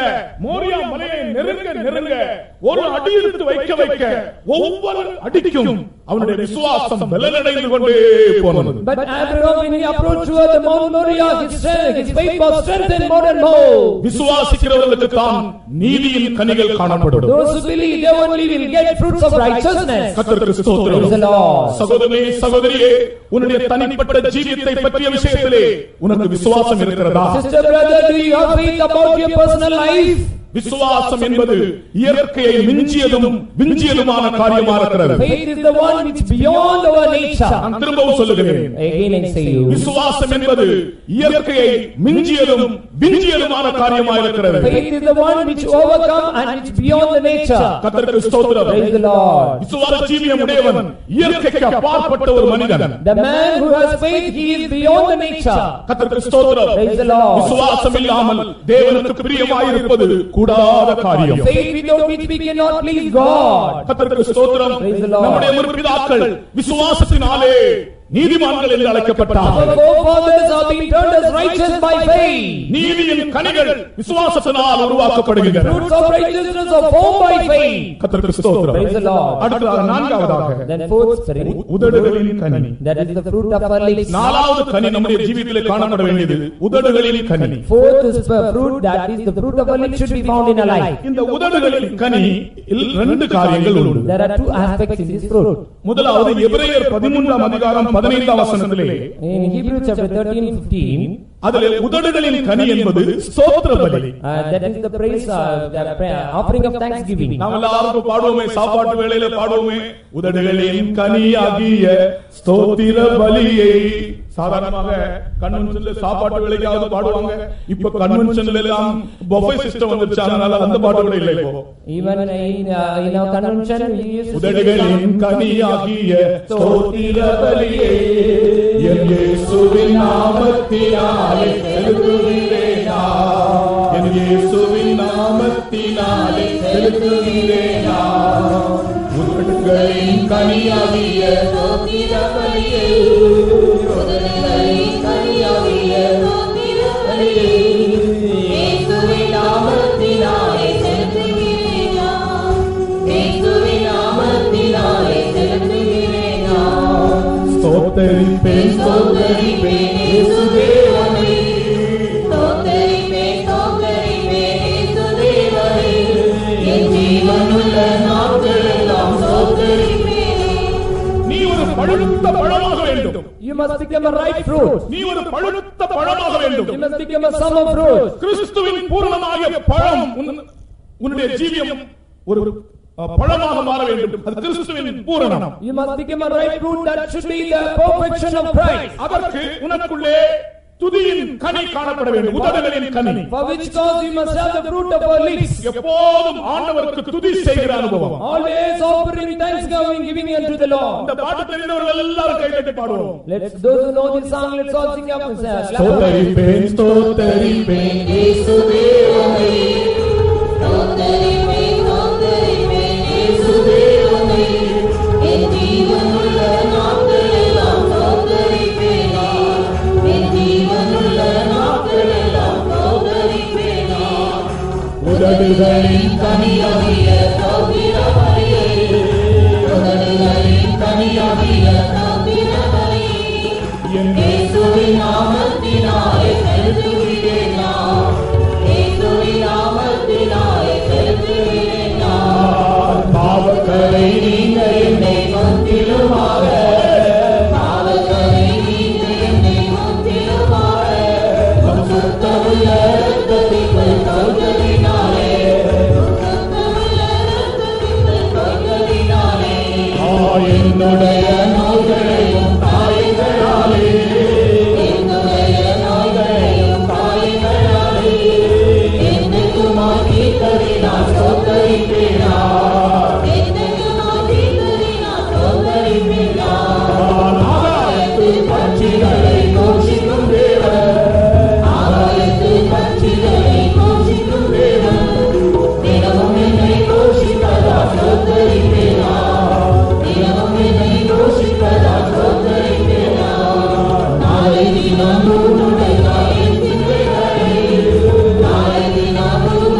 தொடங்கி அந்த ஸ்தோத்திரத்தினாலே அந்த ஸ்தோத்திரம் பண்ணுகிற மனிதன் சீக்கிரமாய் வருகிற இயேசுவை சந்திக்க ஆயத்தமாகிறான். A man who starts his life in praising, he is going to meet the Lord who comes in the earth. நீங்கள் ஆண்டவரை துதிக்கிறீர்களா? Will you praise the Lord? ஆண்டவர் செய்த நன்மைகளுக்காக நன்றி செலுத்துகிறீர்களா? Will you offer thanksgiving unto the Lord for the goodness he has wrought in you? அதிகாலையிலே 4 மணிக்கு உங்கள் வீடுகளில் ஸ்தோத்திர ஜெபம் உண்டா? At 4 o'clock you have praising in your house. அதிகாலையிலே 4 மணிக்கு ஸ்தோத்திர ஜெபம் செய்கிற வீடுகள் எல்லாம் ஒரு அல்லேலூயா சொல்லுங்கள் பார்க்கலாம். Hallelujah. கர்த்தருக்கு ஸ்தோத்திரம். Praise the Lord. அதிகாலையிலே குறித்த ஜாமங்களுக்கு முன்பாக என் கண்கள் விழித்துக் கொள்ளும் என்று சங்கீதக்காரன் சொல்லுகிறானே. The psalmist says, before the right appointed time my eyes open at. அதிகாலையில் 4 மணிக்கு எழும்பி ஆண்டவரை துதித்து பாருங்கள். At the early morning you rise up and sing and dance. காலைதோறும் அவர் கிருபை புதிதாக நீங்கள் அனுபவிக்கலாம். Each and every morning you can experience new grace. அவருடைய கிருபை காலைதோறும் புதிதென்று வேதம் சொல்லுகிறது. The word of God says that each and every morning the grace of God are new. கர்த்தருக்கு ஸ்தோத்திரம். Praise the Lord. உதடுகளின் கனி என்பது நாம் ஸ்துதிக்கிற அனுபவம். Fruit of our lips is a praising experience. இரண்டாவது, Secondly, ஏசாயா 57 ஒரு உதடுகளின் கனியை பற்றி வாசிக்கிறோம். Isaiah chapter 57 we can read about another 19வது வசனத்திலே that is the 19th verse. சமாதானம் சமாதானம் என்று சொல்லுகிற உதடுகளின் கனியை நான் சிருஷ்டிக்கிறேன். I create the fruit of the lips saying peace peace. சமீபமாயிருக்கிறவர்களுக்கும் சமாதானம் சமாதானம் என்று கூறும் உதடுகளின் பலனை சிருஷ்டிக்கிறேன். உதடுகளின் பலன் அல்லது உதடுகளின் கனி என்பது சமாதானம். The fruit of our lips is peace. யாரோடும் சமாதானம் இல்லாத ஒரு வாழ்க்கை நமக்கு காணப்படலாகாது. We should not have a life maintaining peace, a peaceless ஒரு குடும்பமானால், if it is a family, ஒரு குடும்பமானால் if it is a family, புருஷனும் மனைவியும் சமாதானமாக இருக்க வேண்டும். husband and wife should have peace with one another. எந்த காரணத்தாலும் புருஷன் மனைவி சமாதானத்தை இழந்து போகக்கூடாது. At any cost, husband and wife should not lose their peace. கர்த்தருக்கு ஸ்தோத்திரம். Praise the Lord. நீங்கள் ஒருவேளை உங்களுக்குள்ளே அபிப்பிராய வித்தியாசங்கள் ஏற்பட்டால், Perhaps if you have any different opinions among you, அன்றைக்கு ராத்திரி நீங்கள் ஜெபிக்க போகும் முன்னதாக நீங்கள் சமாதானமாக ஜெபிக்க செல்ல வேண்டும். before you go to bed you must maintain peace and you should go. கர்த்தருக்கு ஸ்தோத்திரம். Praise the Lord. சமாதானத்தை இழந்து விட வேண்டிய சூழ்நிலைகள் வந்தாலும் நீங்கள் சமாதானத்தை இழந்து விடக் கூடாது. Though occasions come to lose your peace, at the time you should not lose your peace. ஒரு முறை ஒரு புருஷன் சாப்பிட்டுக் கொண்டிருந்தார். சோறு சாப்பிட்டுக் கொண்டிருக்கும் போது ஒரு பெரிய கல் கடிபட்டது. கட்டக் என்று சொல்லி. When a husband is taking food, at the time he smashed a stone. கல் கடிபட்ட உடனே மனைவி ஓடி வந்தார்கள். And then immediately his wife ran. கல்ல கடிச்சிட்டீங்களான்னு கேட்டாங்க. Oh, you have bitten in the stone. அப்பொழுது புருஷன் ரொம்ப அருமையாக பதில் சொன்னார். இல்ல, இடையிடையே கொஞ்சம் சோறு கடிபடுதுன்னு சொன்னார். Then husband said, very often I used to crush the rice also. கர்த்தருக்கு ஸ்தோத்திரம். Praise the Lord. அன்றையிலிருந்து அந்த மனைவி திருந்தி கொண்டார்கள். And that very day itself his wife repented. மெதுவான பிரதியுத்தரம் உக்கிரத்தை மாற்றும். Soft answer changes the wrath. கர்த்தருக்கு ஸ்தோத்திரம். Praise the Lord. ஆகையால் சமாதானத்தை நீங்கள் காத்துக்கொள்ள வேண்டும். So you must maintain peace. ஒருவரோடு ஒருவர் நீங்கள் ஏதாவது காரணத்தால் சமாதானம் இல்லாமல் மாறினால் ஜெபத்துக்கு செல்லும் முன்னதாக நீங்கள் திரும்பவும் சமாதானமாக வேண்டும். அதுதான் உதடுகளின் கனி. Before you go to prayer, if you had any peaceless experiences, you must reconcile and you should go to the presence of the Lord. சமாதானம் இல்லாவிட்டால் நீ பழுத்த பழமாக முடியாது. If you do not have peace, you cannot become a ripe fruit. நியாயத்தீர்ப்புக்கு எதுவான பழமாக நீ மாற வேண்டியதாக இருக்கும். You will become a fruit meet unto judgment. இயேசு கிறிஸ்துவினுடைய வருகையிலே அவரை சந்திக்கிற precious fruits அல்லாவிட்டால் வெளியேறப்பட்ட பலனாக பழமாக நீ மாற முடியாது. You cannot be turned as a precious fruit which will be cut up in the coming of the Lord. ஆண்டவராகிய இயேசு கிறிஸ்து இந்த பூமியிலிருந்து வானத்துக்கு எடுத்துக்கொள்ளப்படும் முன்னதாக தன் சீஷர்களுக்கு சொன்ன வார்த்தை என்ன தெரியுமா? The word which was spoken to his disciples when Jesus went to heaven, என் சமாதானத்தை உங்களுக்கு வைத்து போகிறேன். I leave my peace with you. கர்த்தருக்கு ஸ்தோத்திரம். Praise the Lord. பேதுருவே, இந்தியன் ஓவர்சீஸ் பேங்க்ல உனக்கு 10 கோடி வைத்து போகிறேன் என்று சொல்லவில்லை. Peter, I have kept 10 crores rupees in the Indian bank. He did not say to Peter. யோவானே, உனக்கு உன் பேரில் நான் ஒரு 8 கோடி வைத்து போகிறேன். நீ ரொம்ப அருமையானவன். என்று சொல்லவில்லை. John, I have kept 8 crores rupees in your account. He did not say. நம்முடைய முற்பிதாக்களாகிய ஆண்டவருடைய சீஷர்கள் உடுக்க வஸ்திரம் இல்லாமல் இருந்திருக்கிறார்கள். அருமையானவர்களே, All our forefathers or disciples, they did not have raiment to put. தங்குவதற்கு வீடுகள் இல்லாமலும் They did இருந்திருக்கிறார்கள். not have houses to dwell. சரியாக செலவு செய்ய கையிலே பணம் இல்லாமல் இருந்திருக்கிறார்கள். They did not have money to spend. ஆனால் ஒரு நாள் கூட அவர்கள் சமாதானம் இல்லாமல் இருந்ததில்லை, ஜீவித்ததில்லை. But even one day they did not live without peace. பொன்னும் வெள்ளியும் எங்களிடத்தில் இல்லை என்று சொன்னார்கள் அப்போஸ்தலனாகிய பேதுருவும் யோவானும். Apostle Peter and John said, we have no silver or gold. அவருடைய கையில் பொன்னும் வெள்ளியும் இல்லை. They did not have any silver or gold in their hand. ஆனால் பொன்னும் வெள்ளியும் என்னுடையது என்று சொன்னதான தேவன் மேல் விசுவாசமுடையவர்களாய் இருந்தார்கள். But they kept their faith upon the Lord who says, I have silver and gold. எங்களுடைய கையில் பொன்னும் வெள்ளியும் இல்லை, ஆனால் நாங்கள் விசுவாசிக்கிற தேவன் பொன்னும் வெள்ளியும் என்னுடையது என்று சொன்ன தேவன். We have no silver or gold in our hand, but we believe the Lord who says, silver and gold is mine. சமாதானத்தை இழந்து விடாதீர்கள். Don't lose your peace. பிசாசு சமாதான கேடுகளை உண்டாக்க பார்க்கிறான். Satan may cast so that your peace may be distracted. சிறிய காரியம் போதும் பெரிய சமாதான கேட்டை உண்டாக்குவான். Even a small thing may be enough to produce cast. சாத்தானின் தந்திரங்கள் நமக்கு தெரியாதவைகள் அல்லவே. We are not ignorant of the devices of the devil. சமாதானம் இல்லாமல் நீ ஆண்டவருக்காக எது செய்தாலும் அது அங்கீகரிக்கப்படாது. Whatever you do without peace, that will not be accepted by the Lord. கர்த்தருக்கு ஸ்தோத்திரம். Praise the Lord. நீ சமாதானம் இல்லாமல் தசமமாக கொடுத்தாலும் தேவன் அதை அங்கீகரிக்க மாட்டார். If we offer tithe without peace, that will not be accepted by the Lord. நீ சமாதானம் இல்லாமல் ஆண்டவருக்கு எந்த ஊழியத்தை செய்தாலும் தேவன் அங்கீகரிக்க மாட்டார். The Lord will not accept you whatever you do ministry without any peace. முன்பு போய் உன் சகோதரனோடு ஒப்புரவாகி பின்பு வந்து காணிக்கையை செலுத்து. First you go and reconcile with your brother and come and offer your offering. கர்த்தருக்கு ஸ்தோத்திரம். Praise the Lord. முன்பு போய் உன் சகோதரனோடு ஒப்புரவாகு பின்பு வந்து உன் காணிக்கையை செலுத்து. First you go and reconcile with your brother, then you come and offer your offering.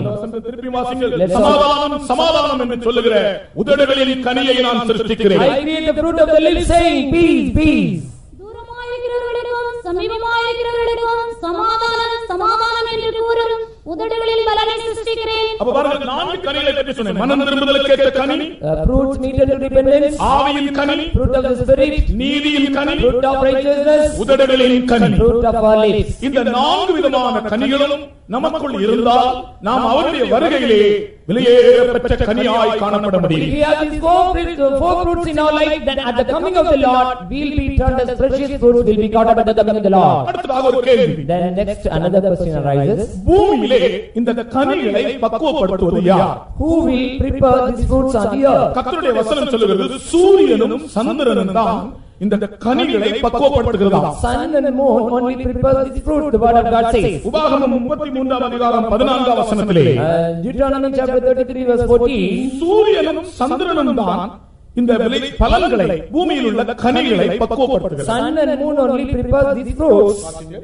சூரியன் பக்குவப்படுத்தும் அருமையான கனிகளினாலும் சந்திரன் பக்குவப்படுத்தும் அருமையான பலன்களினாலும். பாருங்கள், சூரியனும் சந்திரனும் தான் இந்த பூமியிலே கனிகள் உண்டாக காரணம். Sun and moon is the very cause that these fruits may be produced on the earth. நான் நினைக்கிறேன் சூரியனும் சந்திரனும் இல்லாமல் இருந்தால் இந்த பூமியிலே பழங்கள் இல்லை, மாம்பழமும் இல்லை, சீதாப்பழமும் இல்லை, எந்த பழமும் இல்லை. If there is no sun and moon on the earth, we cannot see any fruit or mango tree or mango fruit or any fruit. எந்த பழமும்.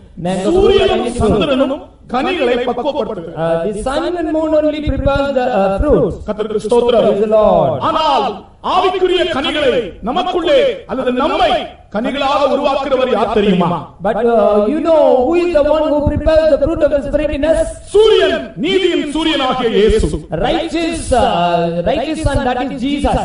சூரியன், நீதியின் சூரியனாகிய இயேசு. Son of righteousness, that is our Jesus. கர்த்தருக்கு ஸ்தோத்திரம். Praise the Lord. சந்திரன் அவருடைய கிருபையை காண்பிக்கிறார். That moon shows the grace of God. ஆண்டவராகிய இயேசு கிறிஸ்துவும் அவருடைய கிருபையும் உன் வாழ்க்கையில் வெளிப்பட வேண்டும். Our Lord Jesus Christ and His grace should be revealed in our life. யாக்கோபு அப்போஸ்தலன் சொல்லுகிறார், precious fruits அல்லாவிட்டால் நற்பலன்கள் உண்டாக வேண்டும் என்றால் முன்மாறியும் பின்மாறியும் தேவை என்று. James the apostle says, if a precious fruit should be formed, there is later rain and former rain should be poured. அதான் பரிசுத்த ஆவியின் அபிஷேகத்தின் முன்மாறியும் பின்மாறியும் இல்லாவிட்டால் நீ ஒரு கனியாக பழுத்த பழமாக மாற இயலாது. If latter rain and former rain of the anointing of the Holy Spirit will not be poured upon us, we will not become precious fruits. பக்தி உள்ள கிறிஸ்தவரோடு நான் பேசுகிறேன். Beloved godly Christians, I speak unto you. பரிசுத்தாவின் அபிஷேகத்தை பெறாமல் இங்கே யாராலும் இருந்தால், பரிசுத்தாவி பெறாவிட்டால், முன்மாறியும் பின்மாறியும் இல்லாவிட்டால்,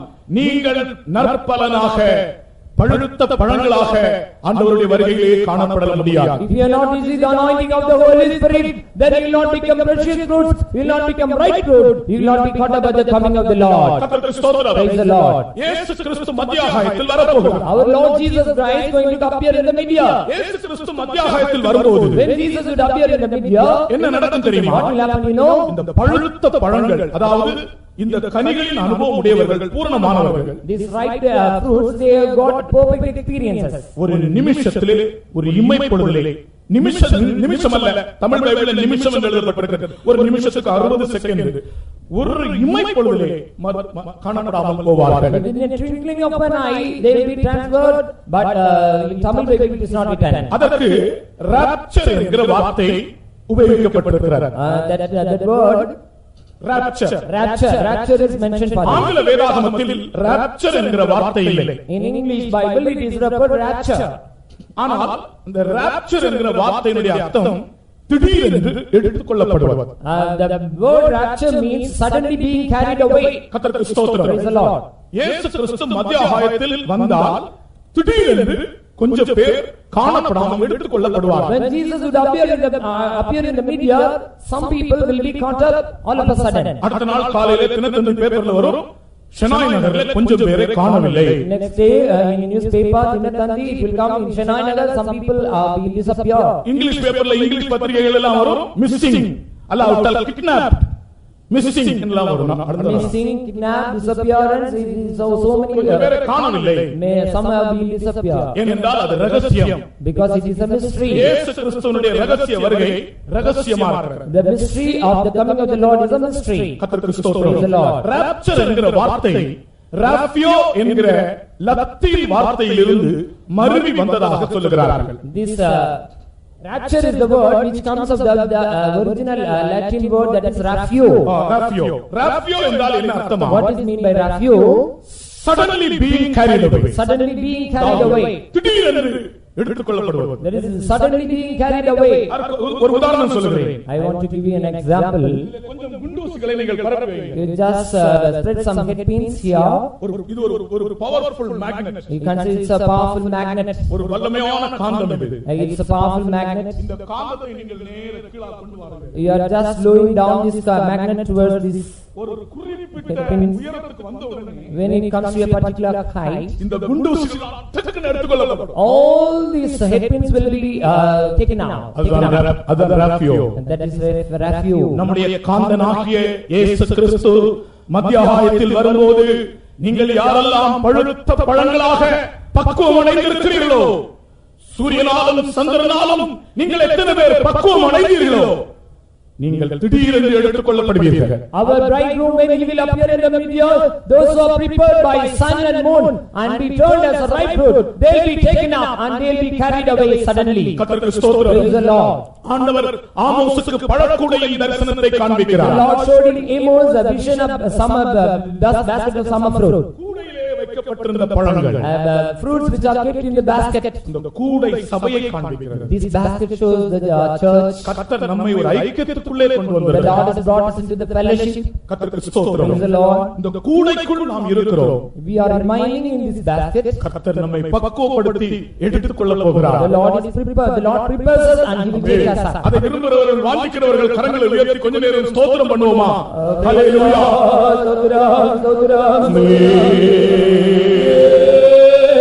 ஹல்லேலூயா. இவள கதா. ஹல்லேலூயா. ஹல்லேலூயா. ஐந்தாம் தரிசனம். Then fifth vision.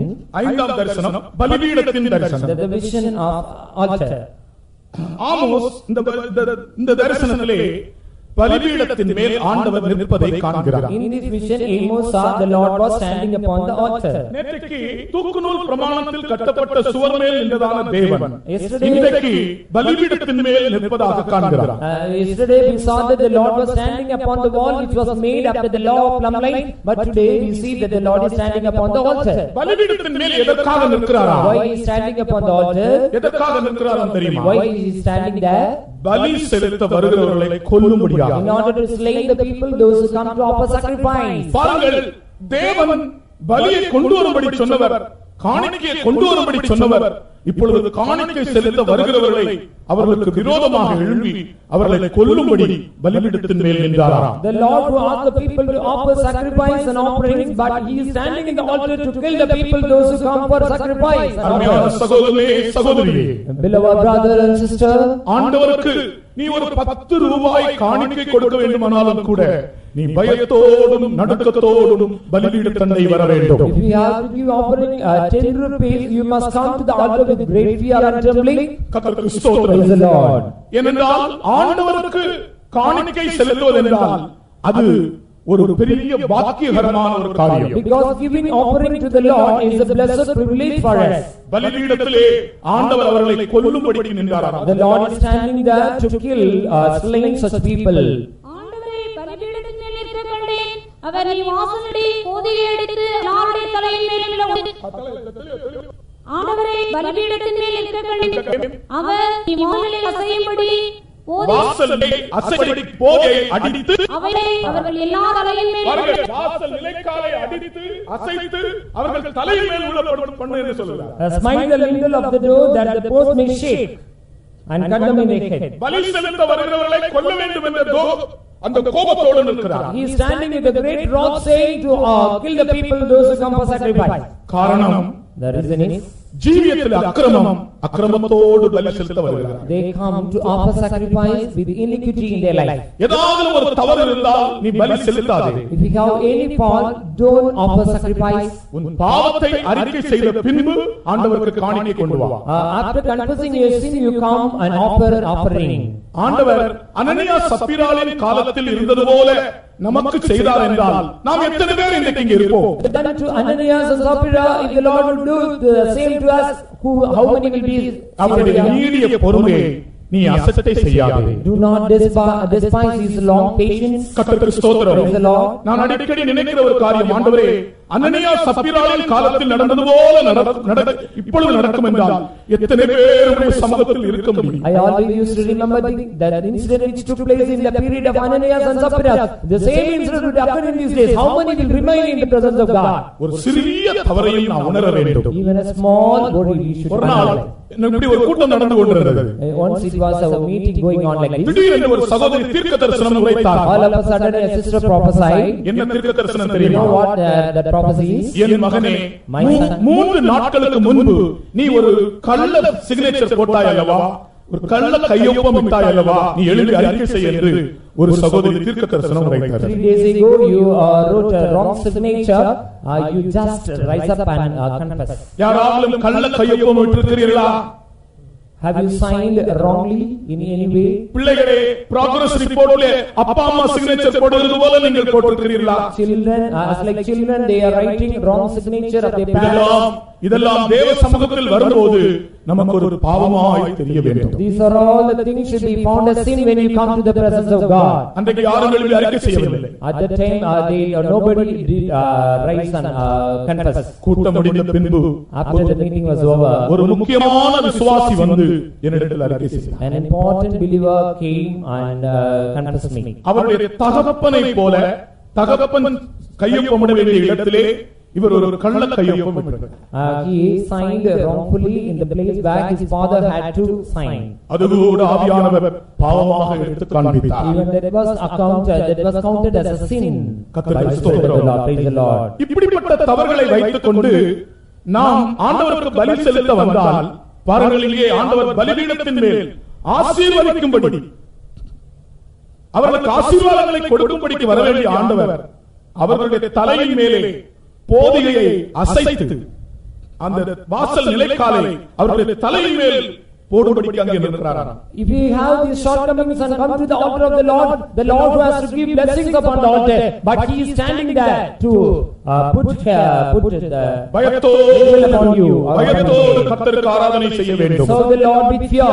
ஆண்டவருக்கு ஒரு ரூபாய் காணிக்கை கொடுத்தாலும் கூட பயத்தோடும் உண்மையுள்ள இதயத்தோடும் கொடுக்க வேண்டும். If you give offering 1 rupee to the Lord, you give with fear and trembling. கர்த்தருக்கு ஸ்தோத்திரம். ஆண்டவருக்கு நம்முடைய காணிக்கை அல்ல, நாம் தான் முக்கியம். The Lord doesn't expect offering from us, but he expects you and me. கர்த்தருடைய நாமத்துக்கு மகிமை உண்டாவதாக. Praise the Lord. இந்த பலிபீடத்தின் தரிசனத்திலிருந்து நான் உங்களுக்கு சில விளக்கங்கள் சொல்ல விரும்புகிறேன். From the vision of Amos, I want to tell you certain things. இப்பொழுது நியாயத்தீர்ப்பை மறந்து விடுங்கள். Now you forget the judgment. தேவனுடைய கோபத்தை மறந்து விடுங்கள். Now you forget the wrath of the Lord. இப்பொழுது பலிபீடத்தின் மேல் ஆண்டவர் உன்னை ஆசீர்வதிக்கும்படியாக நிற்கிறார் என்று பேசுகிறேன். Now I speak you that the Lord is standing upon the altar to bless you. அந்த நாட்களில் 3 விதமான பலிபீடங்கள் இருந்தன. During those days, 3 types of altars were there. முதலாவது மண் பலிபீடம். First one is altar of earth. இரண்டாவது கல் பலிபீடம். Second one is altar of stone. மூன்றாவது வெண்கல பலிபீடம். Third one is altar of brass. நீங்கள் பழைய பாட்டின் காலத்தில் வாசித்து பார்த்தால் இந்த 3 விதமான பலிபீடங்களை குறித்து வாசிக்கலாம். You can read about these 3 altars in the Old Testament period. முதலாவது மண் பலிபீடம். First one is altar of earth. யாத்ராகமம் 20:24. Exodus 20:25. இந்த மண் பலிபீடம் எதை காண்பிக்கிறது? What is this altar of earth shows? நான் சமயம் இல்லாதபடியால் வேதத்தை வாசிக்க சொல்வதில்லை. நான் வசனம் தருகிறேன், நீங்கள் வீடுகளில் போய் வாசித்துக் கொள்ளுங்கள். I give you references, you go home and read. மண் பலிபீடம் என்றால் ஆண்டவர் சொல்லுகிறார், நீங்கள் எனக்கு பலிபீடத்தை உண்டாக்கினால் அதை மண்ணினால் உண்டாக்குவீர்கள். When thou will make an altar of the earth, you should make an altar, you should make it of earth. மண்ணினாலே எனக்கு பலிபீடம் உண்டாக்குவீர்களாக. When you make an altar, you should make it of earth. எனக்கு marble உண்டாக்குவீர்களாக என்று சொல்லவில்லை. Marble. Don't make it of marble. ஆண்டவருக்கு marble பலிபீடம் தேவையில்லை. The Lord doesn't expect marble altar. கர்த்தருக்கு ஸ்தோத்திரம். Praise the Lord. நம்முடைய ஆண்டவருடைய தாழ்மையை பாருங்கள். Just consider the humility of our Lord. மனுஷனை மண்ணினாலே உருவாக்கின தேவன். The Lord who created man out of the dust. தனக்கு பலிபீடத்தை மண்ணினாலே உண்டாக்கும்படி சொல்லுகிறார். He asked him to make it out of the earth. யாத்ராகமம் 20:24. மண்ணினாலே பலிபீடத்தை எனக்கு உண்டாக்கி அதின்மேல் உன் ஆடுகளையும் சர்வாங்க தகன பலியாகவும் சமாதான பலியாகவும் செலுத்துவாயாக. மண்ணினாலே மனுஷனை உருவாக்கின தேவன் தனக்கு பலிபீடத்தை மண்ணினாலே உண்டாக்க வேண்டும் என்று சொன்னார். The Lord who created man out of dust, he asked man to create a built altar of earth.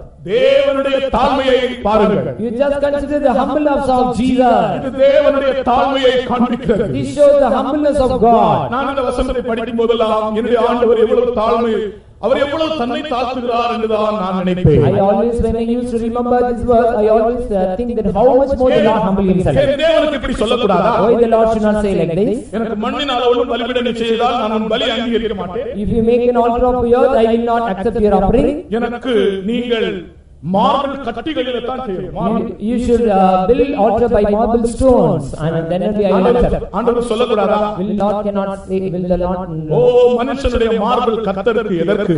The marble stones of the man, why it is need for God? கர்த்தர் சொல்லுகிறார், The Lord says, மண்ணினாலே பலிபீடத்தை உண்டாக்கு. You make altar of earth. இந்த மண் என்று சொன்னாலே This earth means or mud. முதலாவது நான் சொல்லுகிறேன், ஆண்டவருடைய தாழ்மையை காண்பிக்கிறது. That shows the humbleness of the Lord. நீ தேவாலயத்துக்கு போகும்போது When you go to the presence of God, ஆண்டவருடைய தாழ்மையை நீ நினைக்க வேண்டும். you should remember the humbleness of the Lord. நான் அருமையான சகோதர சகோதரிகளுக்கு சொல்லுகிற புத்திமதி, நீங்கள் தேவாலயத்துக்கு போகும்போது நீங்கள் ஸ்டைல் காட்டி போகவே கூடாது. ஸ்டைலே இருக்க கூடாது ஆலயத்துக்கு போகும்போது. When you go to the presence of God, go to the temple of God, you should not put in a style, you should not have any stylish. எனக்கு ஆண்டவர் சொன்னதை நான் சொல்லுகிறேன். The thing which the Lord told me, I tell you. லட்சக்கணக்கான ரூபாய் கடன் வாங்கி அந்த கடன் கொடுத்தவனுக்கு திருப்பி கொடுக்க முடியாத ஒரு மனிதன், இந்த லட்சக்கணக்கான ரூபாய் கடன்பட்ட மனிதன் தனக்கு கடன் கொடுத்தவனுக்கு முன்னாக போகும்போது எப்படி போவான்? இப்படிதான் நீ தேவ சமூகத்தில் வர வேண்டும். The man who is debtor of lakhs of rupees, when he goes to the person who gives money for a debt, how he will go? அதாவது 1,00,000 கடன் ஒரு ஆளுக்கு கொடுத்திருக்காங்க. A person has given lakhs of rupees as இந்த a கடன் debt. வாங்குனவருக்கு அதை திருப்பி கொடுக்க முடியல. The borrower is not able to repay the money. இல்லை.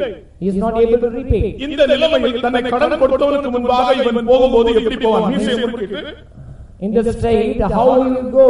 சில ஆட்கள் ஆலயத்துல இருந்தாலும் மீசையை முறுக்குறாங்க. He will go. நான் என்னுடைய அருமையான சகோதரர்களுக்கு சொல்லுகிறேன், நீங்கள் யாரை என்னிட துக்கப்படக்கூடாது. Beloved brother, you should not be நான் உங்களை நேசிக்கிறேன், உங்களுக்காக ஜெபிக்கிறேன், உங்களை ஆசீர்வதிக்கும்படியாக என்னுடைய சரீர பலவீனத்திலே நான் உங்கள் மத்தியில் நின்று பேசுகிறேன். I love you, I pray you, and I want to bless you with an infirmity of my body. நான் பார்த்திருக்கிறேன் என்னுடைய கண்ணாலே எத்தனையோ சகோதரர்கள் பேங்க்ல இருந்து சீப் எடுத்து மீசையை பண்ணிட்டு ஆலயத்தில் உட்கார்ந்திருப்பாங்க. Some they will say take their comb and they will screw their mustard and they set their mustard and they will sit it. உன்னதமான தேவனுக்கு முன்பாக ஒரு கடனாளியை போல நீங்கள் காணப்படுவீர்கள். You must be before the sight of God as a great debtor. இன்றைக்கு நம்முடைய ஜீவியத்தில் உள்ள தவறுகள் நிமித்தம் ஆண்டவருடைய கோபம் நம்மேல் வந்தால் நாம் எங்கே இருப்போம் பாருங்கள். Today if the Lord's anger will be kindled over us, how we would be, where we would stand. அருமையான வாலிபர்களே, தேவ சமூகத்துக்கு வரும்போது style பண்ணாதீர்கள். Beloved youth, when you come to the presence of God, don't come in a stylish way. ஆண்டவர் சொன்னார், எனக்கு மண்ணினாலே பலிபீடத்தை உண்டாக்கு. Lord told him, make an altar of the earth. நமது ஆண்டவருடைய தாழ்மையை பாருங்கள். You just consider the humbleness of the Lord. மண் பலிபீடம் முதலாவது ஆண்டவருடைய தாழ்மையை காண்பிக்கிறது. Altar of the earth shows the humbleness of the Lord. அடுத்ததாக அதுக்கு இன்னொரு அர்த்தம் உண்டு. The next meaning of this, ஒவ்வொரு மனிதனும் தன்னை மண்ணென்று நினைக்க வேண்டும். each and everyone should remember that they are dust. கர்த்தருக்கு ஸ்தோத்திரம். Praise the Lord. எல்லா மனிதரும் அவர் எந்த ராஜாவானாலும் பிரைம் மினிஸ்டர் ஆனாலும் அமெரிக்கன் பிரசிடென்ட் ஆனாலும் தன்னை மண்ணென்று நினைவு கூற வேண்டும். Oh, he may be a king or American president, but he should remember that he is a dust of the earth. ஆண்டவரே, நான் ஒரு மண்ணென்று நினைவு கூறுவேன். Lord, I am a dust of the earth. கர்த்தருக்கு ஸ்தோத்திரம். Praise the Lord. அது நம்முடைய தாழ்மையை காண்பிக்கிறது. That shows our humility. நான் எவ்வளவு பெரியவனாக இருந்தாலும், Though I am a great man, என் ஆண்டவருடைய சமூகத்திலே நான் மண்ணென்று என்னை தாழ்த்துகிறேன். I always think that I am dust in the presence of the Lord. ஒன்றுமே இல்லை. I am nothing. என் தேவனுடைய கிருபைதான் என்னை மட்டும் கொண்டு வந்திருக்கிறது. The Lord's grace only has sustained me hitherto. ஓ, நீங்கள் ஒவ்வொருவரும் உங்களை மண்ணென்று நினைவு கூறுங்கள். Each and everyone should remember you that you are the dust of the earth. பெருமை பாராட்டாதீர்கள். Boast not or pride not. நான் இதை செய்வேன் அதை செய்வேன் என்று சொல்லாதீர்கள். Don't say that I will do this that thing. உலகத்திலே அதிகாரிகள் என்னென்னமோ செய்கிறார்கள். இதை செய்வேன் அதை செய்வேன், இப்படி பண்ணி விடுவேன் அப்படி பண்ணி விடுவேன். Many மண் என்று நினைவு கூறுகிற நினைவில்லாதபடியால் officers they are saying that I will do this thing and that thing. They are not thinking that they are the dust of the earth. எல்லா ராஜாக்களும் நினைக்க வேண்டும். All kings should remember.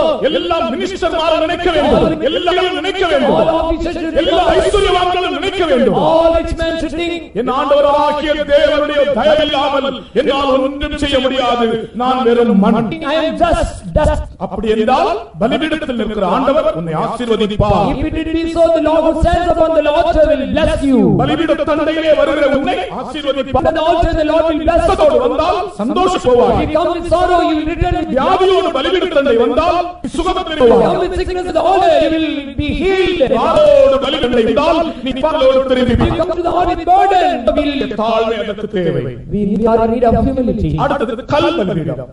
Then stone built stone altar. யாத்ராகமம் 20:25. 20:25 of Exodus. கல் பலிபீடம் எதை காண்பிக்கிறது? பலிபீடம் என்பது நாம் தீமைக்கு நம்முடைய முகத்தை கற்பாறையாக்க வேண்டும். We should make our face as a flint to evil. பாவத்தை கண்டால் நாம் கற்பாறையை போல ஆக வேண்டும். When we see face, when we see sin, we should make our faces a rock. உலகத்தை கண்டால் நாம் கற்பாறையை போல ஆக When வேண்டும். we see the world, we should make our faces a rock. கர்த்தருக்கு ஸ்தோத்திரம். Praise the Lord. தன்னுடைய முகத்தை அவர் கற்பாறையை போல ஆக்கினார். He turned his face as a rock. பாடுகள் வரும்போது When sufferings approach, கற்பாறையை போல இருக்கு. you should be like rock. கர்த்தருக்கு ஸ்தோத்திரம். Praise the Lord. அசையவே கூடாது. You should not be moved. நீரை போல நீ தழும்ப கூடாது. You should not be unstable like water. You should not be unstable. You should be unstable like water. Ruban என்று ஒரு மனிதன் இருந்தான். Yeah, there was a man called Reuben. அந்த ரூபனுடைய சுபாவம் என்ன தெரியுமா? You know his character.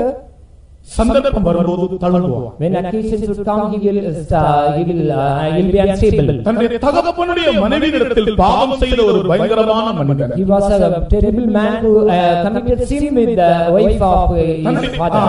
தண்ணீரை நீ மேன்மை அடையமாட்டாய் என்று அவனுக்கு உரைக்கப்பட்டது. O Reuben, thou shalt not excel because thou art unstable like water. இப்படிப்பட்ட சந்தர்ப்பங்களிலே நீ கற்பாறையை போல் உன் இருதயத்தை மாற்ற வேண்டும். When these occasions should arise, you should make your heart as flint or rock.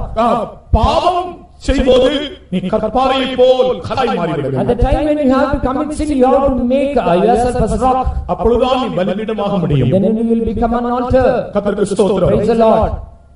அவர் தமது முகத்தை கற்பாறையை போல் மாற்றினார். He made his face as a flint or rock. பாவத்திற்கு இடமே இல்லை. There was no room to commit sin. அடுத்து மூன்றாவது. Then thirdly, மூன்றாவது பலிபீடம் வெண்கல பலிபீடம்.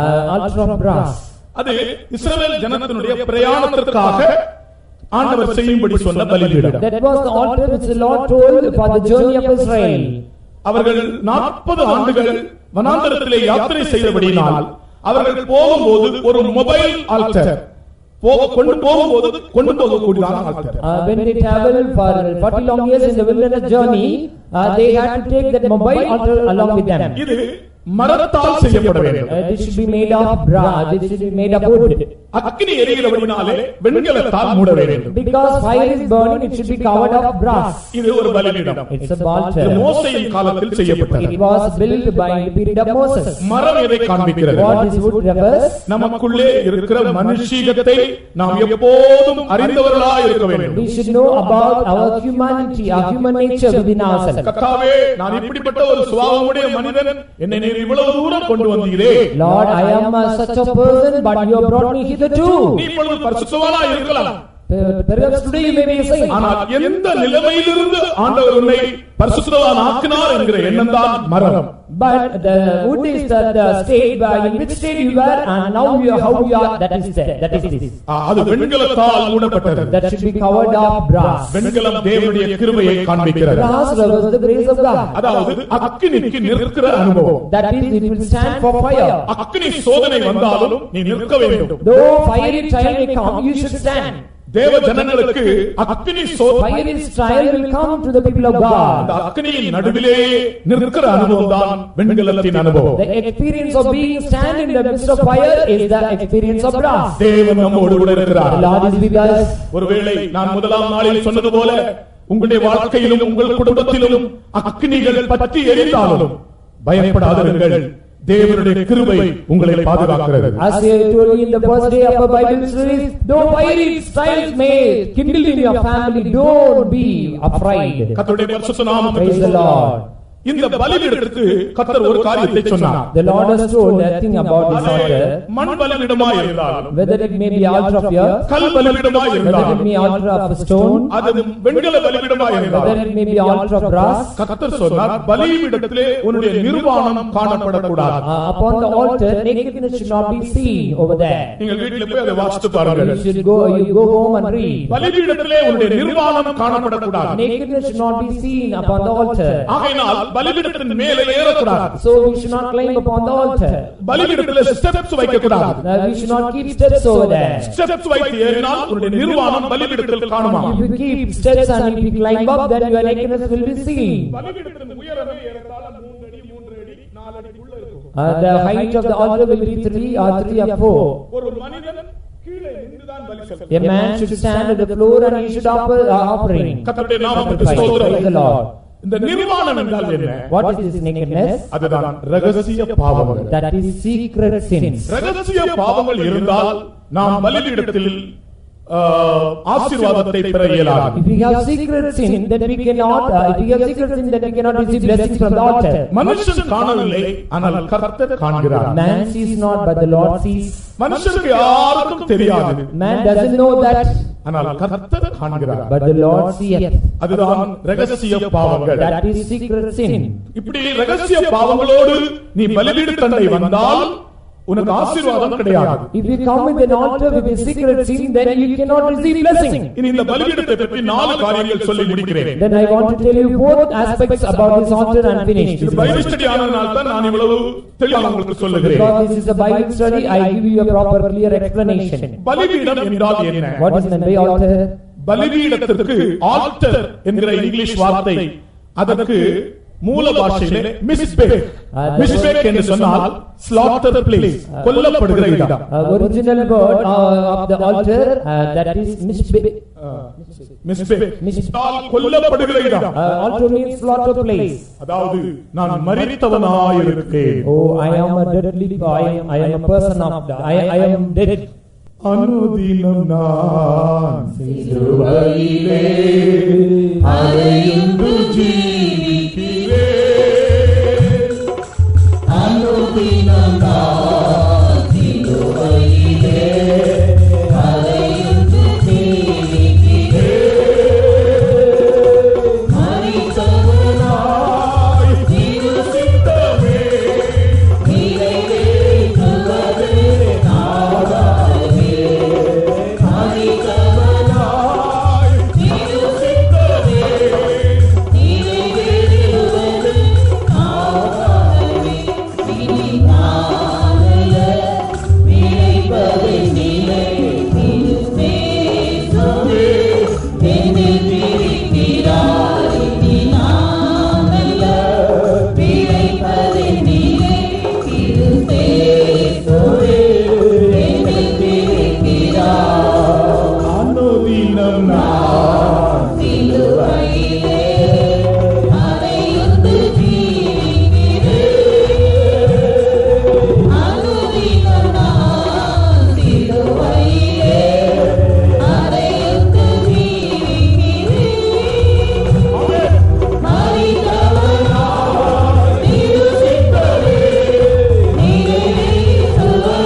Altar means that is a slaughter place. ஆடுகளை கொல்றாங்க பாருங்க, இந்த slaughter house இருக்கு, போய் பாருங்க பார்க்கலாம். அது கொல்லப்படுகிற இடம். When you go to a slaughter place, you can see how a lamb or goat is being slain. பலிபீடம் என்ற வார்த்தையினுடைய அர்த்தமே slaughter place, அதாவது கொல்லப்படுகிற இடம்.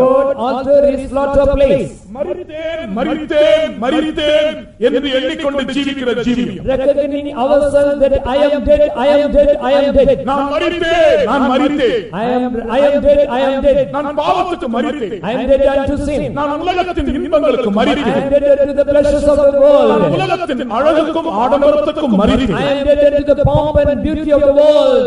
அதுதான் பலிபீடம். That is called altar. கர்த்தருக்கு ஸ்தோத்திரம். Praise the Lord. நீ மரிக்காவிட்டால் பலிபீடம் அல்ல.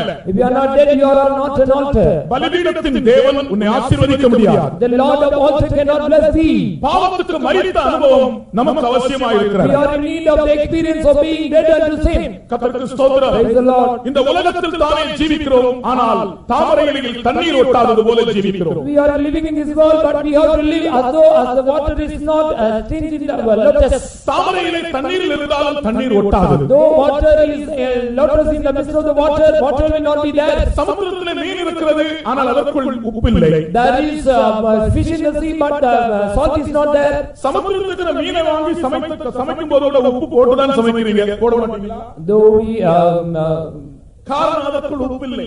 because there is no salt in that fish. கர்த்தருக்கு ஸ்தோத்திரம். Praise the Lord. சமுத்திரத்தில் போகிற கப்பல் அதற்குள்ளே தண்ணீர் இல்லை.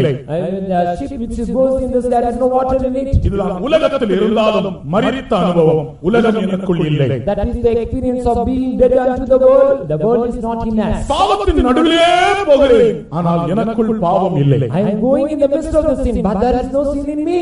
கர்த்தருடைய பரிசுத்த நாமத்துக்கு ஸ்தோத்திரம். Glory be to the name of the Lord. நான் இவருடைய சாட்சி ஒன்று சொன்னேனே, செயின்ட் அகஸ்டினுடைய சாட்சி நான் அவர்களிடம் சொன்னேன். Once I told about the saint அகஸ்டினை பற்றி படித்தேன். I have studied about Saint Augustine. அவர் மிகவும் ஒரு பாவியான ஜீவியம் செய்த ஒரு பாவியாய் இருந்தவர். He was a terrible sinner. ஆனால் கர்த்தர் ரட்சித்தபோது பாவத்துக்கு விரோதமாய் அவ்வளவு கண்டிப்பாக ஜீவித்தார். After the Lord saved him, he became a very serious to sin. ஒரு நாள் செயின்ட் அகஸ்டின் சாலை நடந்து போகும்போது அகஸ்டின் என்று ஒரு ஆள் கூப்பிட்டார். Once Saint Augustine was traveling in a road, at the time a voice called Augustine. He turned back. ஒரு காலத்திலே தான் பாவியாக இருந்தபோது தன்னோடு பாவ ஜீவியத்தில் ஜீவித்துக் கொண்டிருந்த ஒரு பெண், A woman who had a wrong link with the brother with this Augustine before he was saved. திரும்பி பார்த்தார், இந்த பெண் அவர் ஒன்றும் பேசாமல் நடந்து கொண்டிருந்தார். When he turned back, he did not mind, but he was going on proceeding his journey. இவள் பின்னாலே அகஸ்டின் அகஸ்டின் நான் தான் அகஸ்டின் என்று சொல்லி கூப்பிட்டு கொண்டே போனார். She was following after him saying, Augustine, Augustine, it is I, it is I. அப்பொழுது அகஸ்டின் நின்று ஒரு வார்த்தை சொன்னாராம். Then Augustine stopped there and told the word, நீதான் ஆனால் நான் அல்ல. You are you, but I am not I. எவ்வளவு வித்தியாசமான ஒரு வாழ்க்கை பாருங்க. What a different life it is. செய்த பாவத்தை மறிக்கும் போது அதே பாவத்தில் நமக்கு ஜெயம் கிடைக்கிறது. The sin which you have committed, at the time of our death, we have got victory over that. கர்த்தருக்கு ஸ்தோத்திரம். Praise the Lord. At the time of death அல்ல, நாம் அந்த பாவத்துக்கு மறிக்கும் போது பாவத்திலே ஜெயம் கிடைக்கிறது. At the time of dying to that sin, we are getting victory. கர்த்தருக்கு ஸ்தோத்திரம். Praise the Lord. பாவத்துக்கு மரித்தவன் இனி அதிலே எப்படி பிழைப்பேன்? The man who is dead unto sin, how he shall alive? அதான் பலிபீடம். That is altar. இரண்டாவது பலிபீடம் என்றால் என்ன? Then what is the second meaning of altar? யாத்திராகமம் 20:24 Exodus 20:24. அது தேவனை பிரஸ்தாபப்படுத்துகிற இடம். That is the place where we can proclaim the Lord. எந்த இடத்திலும் ஆண்டவரை பிரஸ்தாபப்படுத்த வேண்டும். Wherever we go, we should proclaim the Lord. உண்மையான பலிபீடம் என்பது ஆண்டவரை பிரஸ்தாபப்படுத்துகிற இடம். Altar means is the place, real place where we proclaim the Lord. ஒரு தேவனுடைய பிள்ளை எந்த இடத்துக்கு போனாலும், அமெரிக்காவுக்கு போனாலும், லண்டனுக்கு போனாலும், ஜப்பானுக்கு போனாலும், இந்தியாவில் இருந்தாலும், மதுரையில் இருந்தாலும் தேவனை வெளிப்படுத்த வேண்டும். Whether the child of God may go to America, London or Medjugorje, wherever he goes, he should proclaim the name of the Lord. இயேசுவை வெளிப்படுத்த வேண்டும். They should expose Jesus. உங்களுக்கு எந்த காரியம் வந்தாலும் நீங்கள் இயேசு என்று சொல்லுங்க. Whatever problem would arise, you should say Jesus. Jesus என்று சொல்லுங்க. You say Jesus. ஒரு சகோதரி தன்னுடைய குழந்தையை கொண்டு காட்டு வழியாய் போய் கொண்டிருந்தார்கள். Once a sister was taking a child with her and she was traveling in a forest. அப்பொழுது ஒரு சிங்கம் இந்த சகோதரிக்கு நேராக பாய்ந்து வந்தது. At the time a lion came over there and came directly toward her. சிங்கம் பாய்ந்து வந்த உடனே இந்த சகோதரிக்கு என்ன செய்ய வேண்டும் என்று தெரியவில்லை. At the time she did not know what to do. உடனே இவர்கள் இயேசுவே என்று கூப்பிட்டார்கள். Then she called Jesus. எவ்வளவு அருமையான அனுபவங்கள் பாருங்க. What a precious experience it is. எனக்கு இந்த சம்பவங்கள் எல்லாம் எனக்கு ஒரு பெரிய சந்தோஷம். All these experiences when I hear, I am so happy. இயேசுவே என்று கூப்பிட்டார்களாம். She called Jesus. இயேசுவே என்று கூப்பிட்ட உடனே வந்த சிங்கம் திரும்பி போய்விட்டது. As soon as she called Jesus, immediately the lion went back. திரும்பி போகாத ஒரு மிருகம் சிங்கம் தான். A lion is the one which will never turn back. ஆனால் சிங்கம் திரும்பி ஜீசஸ் என்று சொன்ன உடனே சிங்கமே திரும்பி போய்விட்டது. But when she cried Jesus, immediately lion went back. Jesus என்று சொல்லுவோமா? So let's all say Jesus. Jesus. இயேசுவே என்று சொல்லுங்க. இயேசுவே. இயேசுவே என்று சொல்லுங்க. இயேசுவே. ஒரு சகோதரனுடைய வீட்டில ராத்திரில பாம்பு வந்தது. Once a serpent came to a brother's house. ராத்திரி நடுராத்திரில ஒரு சத்தம் கேட்டது. At the midnight he heard a voice like this. Light போட்டு பார்த்தால் ஒரு நாக பாம்பு தன்னுடைய குழந்தை கீழே படுக்க வைத்திருந்த குழந்தையின் பக்கத்தில் நின்றது. When he saw at the time the viper, he was standing near to devour to அவருடைய மனைவி பிள்ளைகள் எல்லாம் ஐயோ ஐயோ என்று கதறினார். wife and children all were making alarm. அவர் ஒரு ஆங்கிலோனியன் சகோதரர். He was an Anglican brother. சொன்னார் ஐயோ ஐயோன்னு சொல்லாதீங்க. He said don't say alas alas. அவர் சொன்னார் in the name of Jesus put your head down சொன்னார். In the name of Jesus put your head down. அந்த நாகபாம்பு அப்படியே தலையில போட்டு வெளியே போயிடுச்சு. Immediately it bent down his head and went away from the place. Jesus என்கிற வார்த்தையிலே பெரிய சக்தி இருக்கிறது. There is a great power in the word of Jesus, in the name of Jesus. அந்த நாமத்தை நீங்கள் உபயோகியுங்கள். You all use that name always. இங்கிலீஷ்ல ஒரு பாட்டு உண்டு, do take the word of Jesus pilgrim with you. எந்த அருமையான பாட்டு, எனக்கு சமயம் இல்ல, இல்ல அந்த முழு பாட்டை இங்கிலீஷ்லயே பாடிடுறேன். I will sing Do this take song. the word of Jesus pilgrim with you. Take the word of Jesus with you. For I love the name of Jesus more than all. For I always love the name of Jesus more than all. நான் எல்லாரை பார்க்கிலும் இயேசுவின் நாமத்தை சுவாசிக்கிறேன், நேசிக்கிறேன். I believe the name of the Lord Jesus more than all. கர்த்தருக்கு ஸ்தோத்திரம். Praise the Lord. நீ இயேசுவின் நாமத்தை வெளிப்படுத்தும்படி உன்னை ஜீவனோடு வைத்திருக்கிறார். The Lord has kept you alive so that you may proclaim the name of Jesus. கர்த்தருக்கு ஸ்தோத்திரம். Praise the Lord. அடுத்தது பலிபீடம் என்றால் என்ன? Then what is meant by altar? பரிசுத்தமாக்குகிற இடம். That is the place of sanctification. யாத்திராகமம் 29:37 Genesis 29:37. பலிபீடம் என்றால் பரிசுத்தமாக்குகிற இடம். That is the place of sanctification. இந்த பாருங்க, நான் ஒரு பலிபீடமாய் இருந்தா, If I am an altar, தயவு செய்து என்ன ஒரு நிமிஷம் கவனிங்க. just all listen me. நான் ஒரு பலிபீடமாய் இருந்தா, If I am an altar, இந்த பலிபீடம் போய் தொடர்ந்தெல்லாம் பரிசுத்தமாகும். whatever it touches, it will be sanctified. இந்த பலிபீடம் இவரை தொட்டா இவர் பரிசுத்தமாவார். If this altar would touch this person, he will be sanctified. இவர் வந்து இந்த பலிபீடத்தை தொட்டா பரிசுத்தமாவார். If this person would come and touch this altar, he will be sanctified.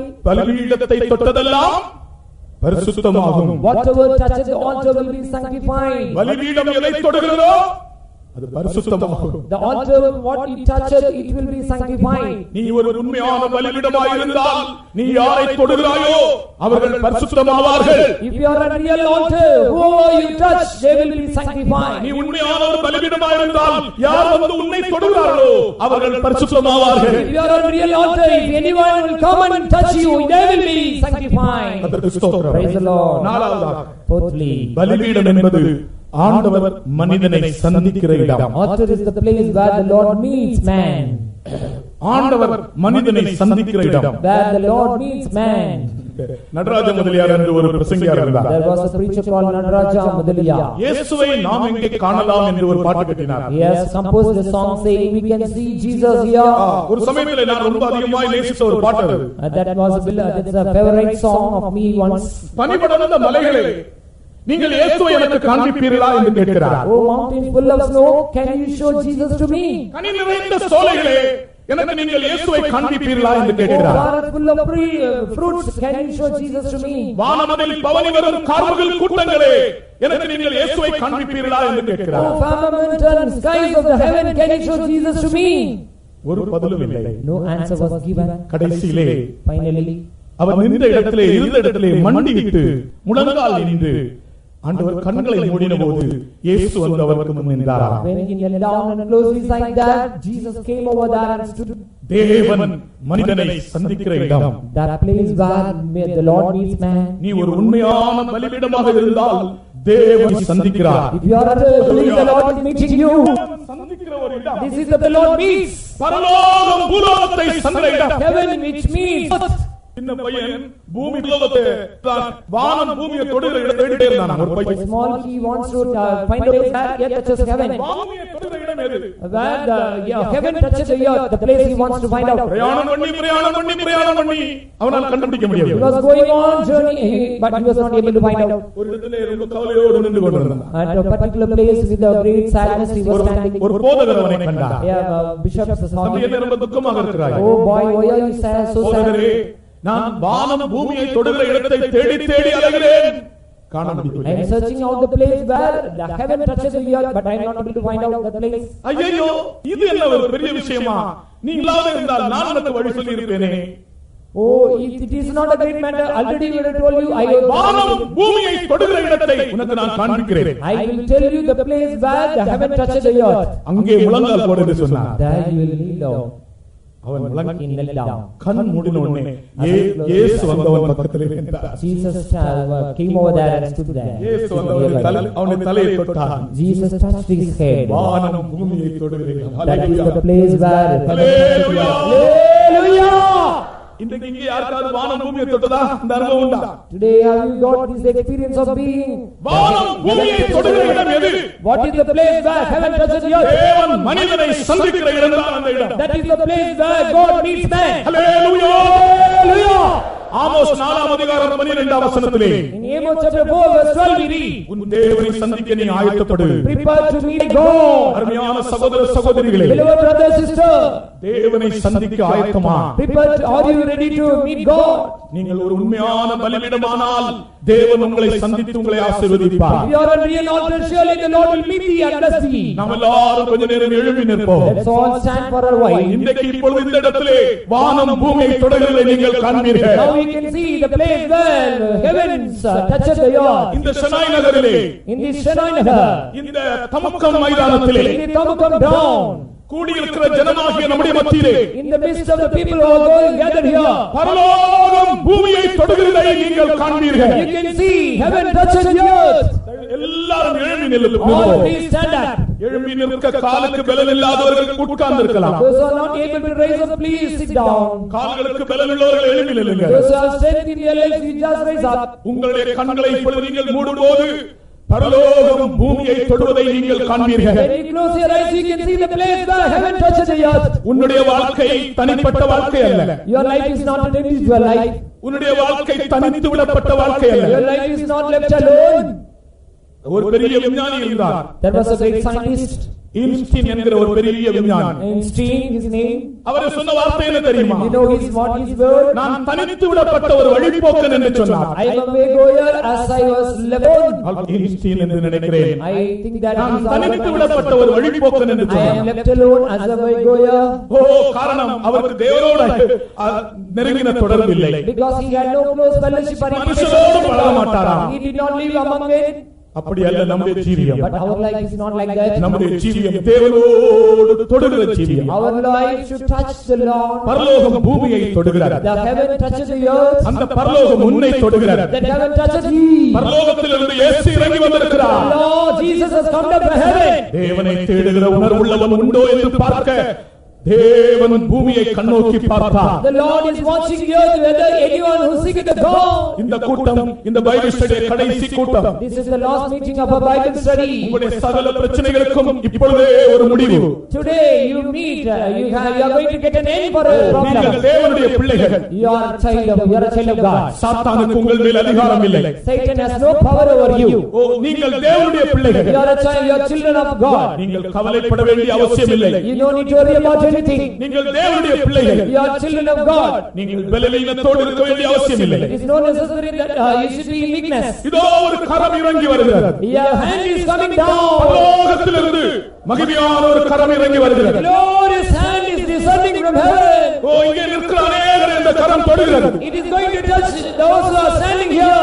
அந்த கரம் தொடுகிறவர்கள் எல்லாரும் மகிமையாய் பிரகாசிக்கிறார்கள். Those who are touched by the hand, they are glorious.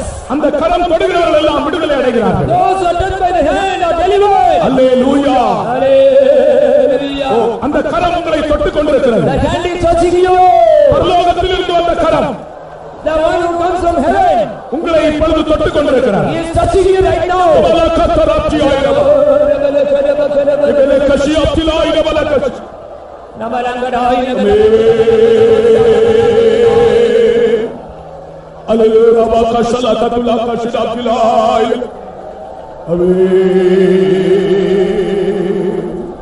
ஒரு அசுத்த ஆவி சில நாட்களாக உன்னை அலட்டிக் கொண்டிருக்கிறது.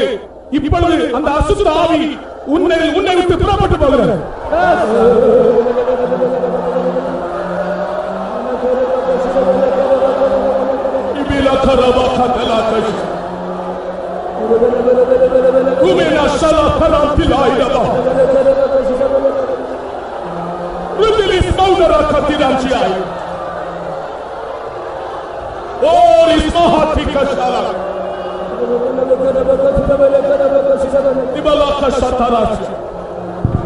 சில வேளையிலே ஒரு பயம் உன்னுடைய இதயத்தை ஆட்கொள்ளுகிறது. சில வேளையிலே ஒரு பயம் உன்னை ஆட்கொள்ளுகிறது. Sometimes in your heart, fear is ruling you. அந்த பயத்தை இந்த வேளையிலே இயேசு உன்னை விட்டு அகற்றுகிறார். Now Jesus is taking away that fear from you.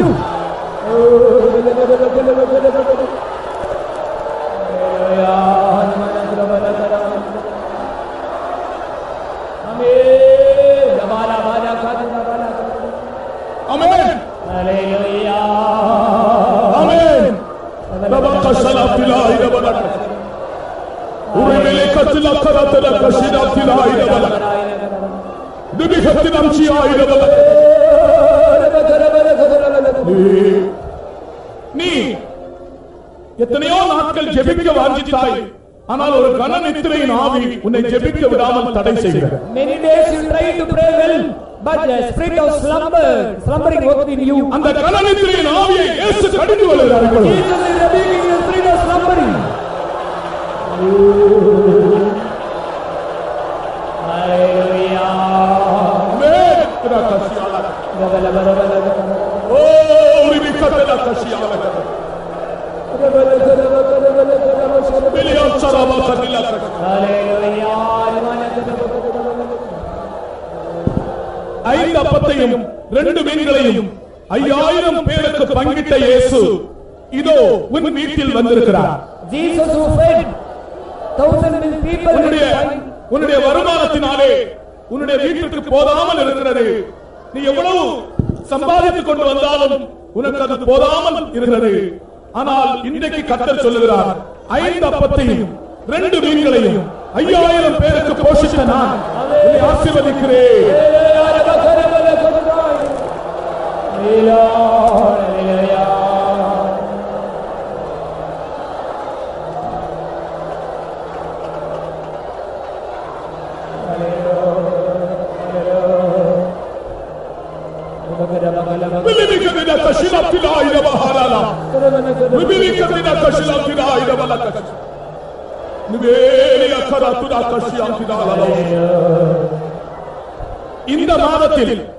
இந்த மாதத்தில் தானே உன்னோடு பகையாயிருந்த அவர்களை உன்னோடு நான் சமாதானமாக்குவேன் என்று கர்த்தர் சொல்லுகிறார்.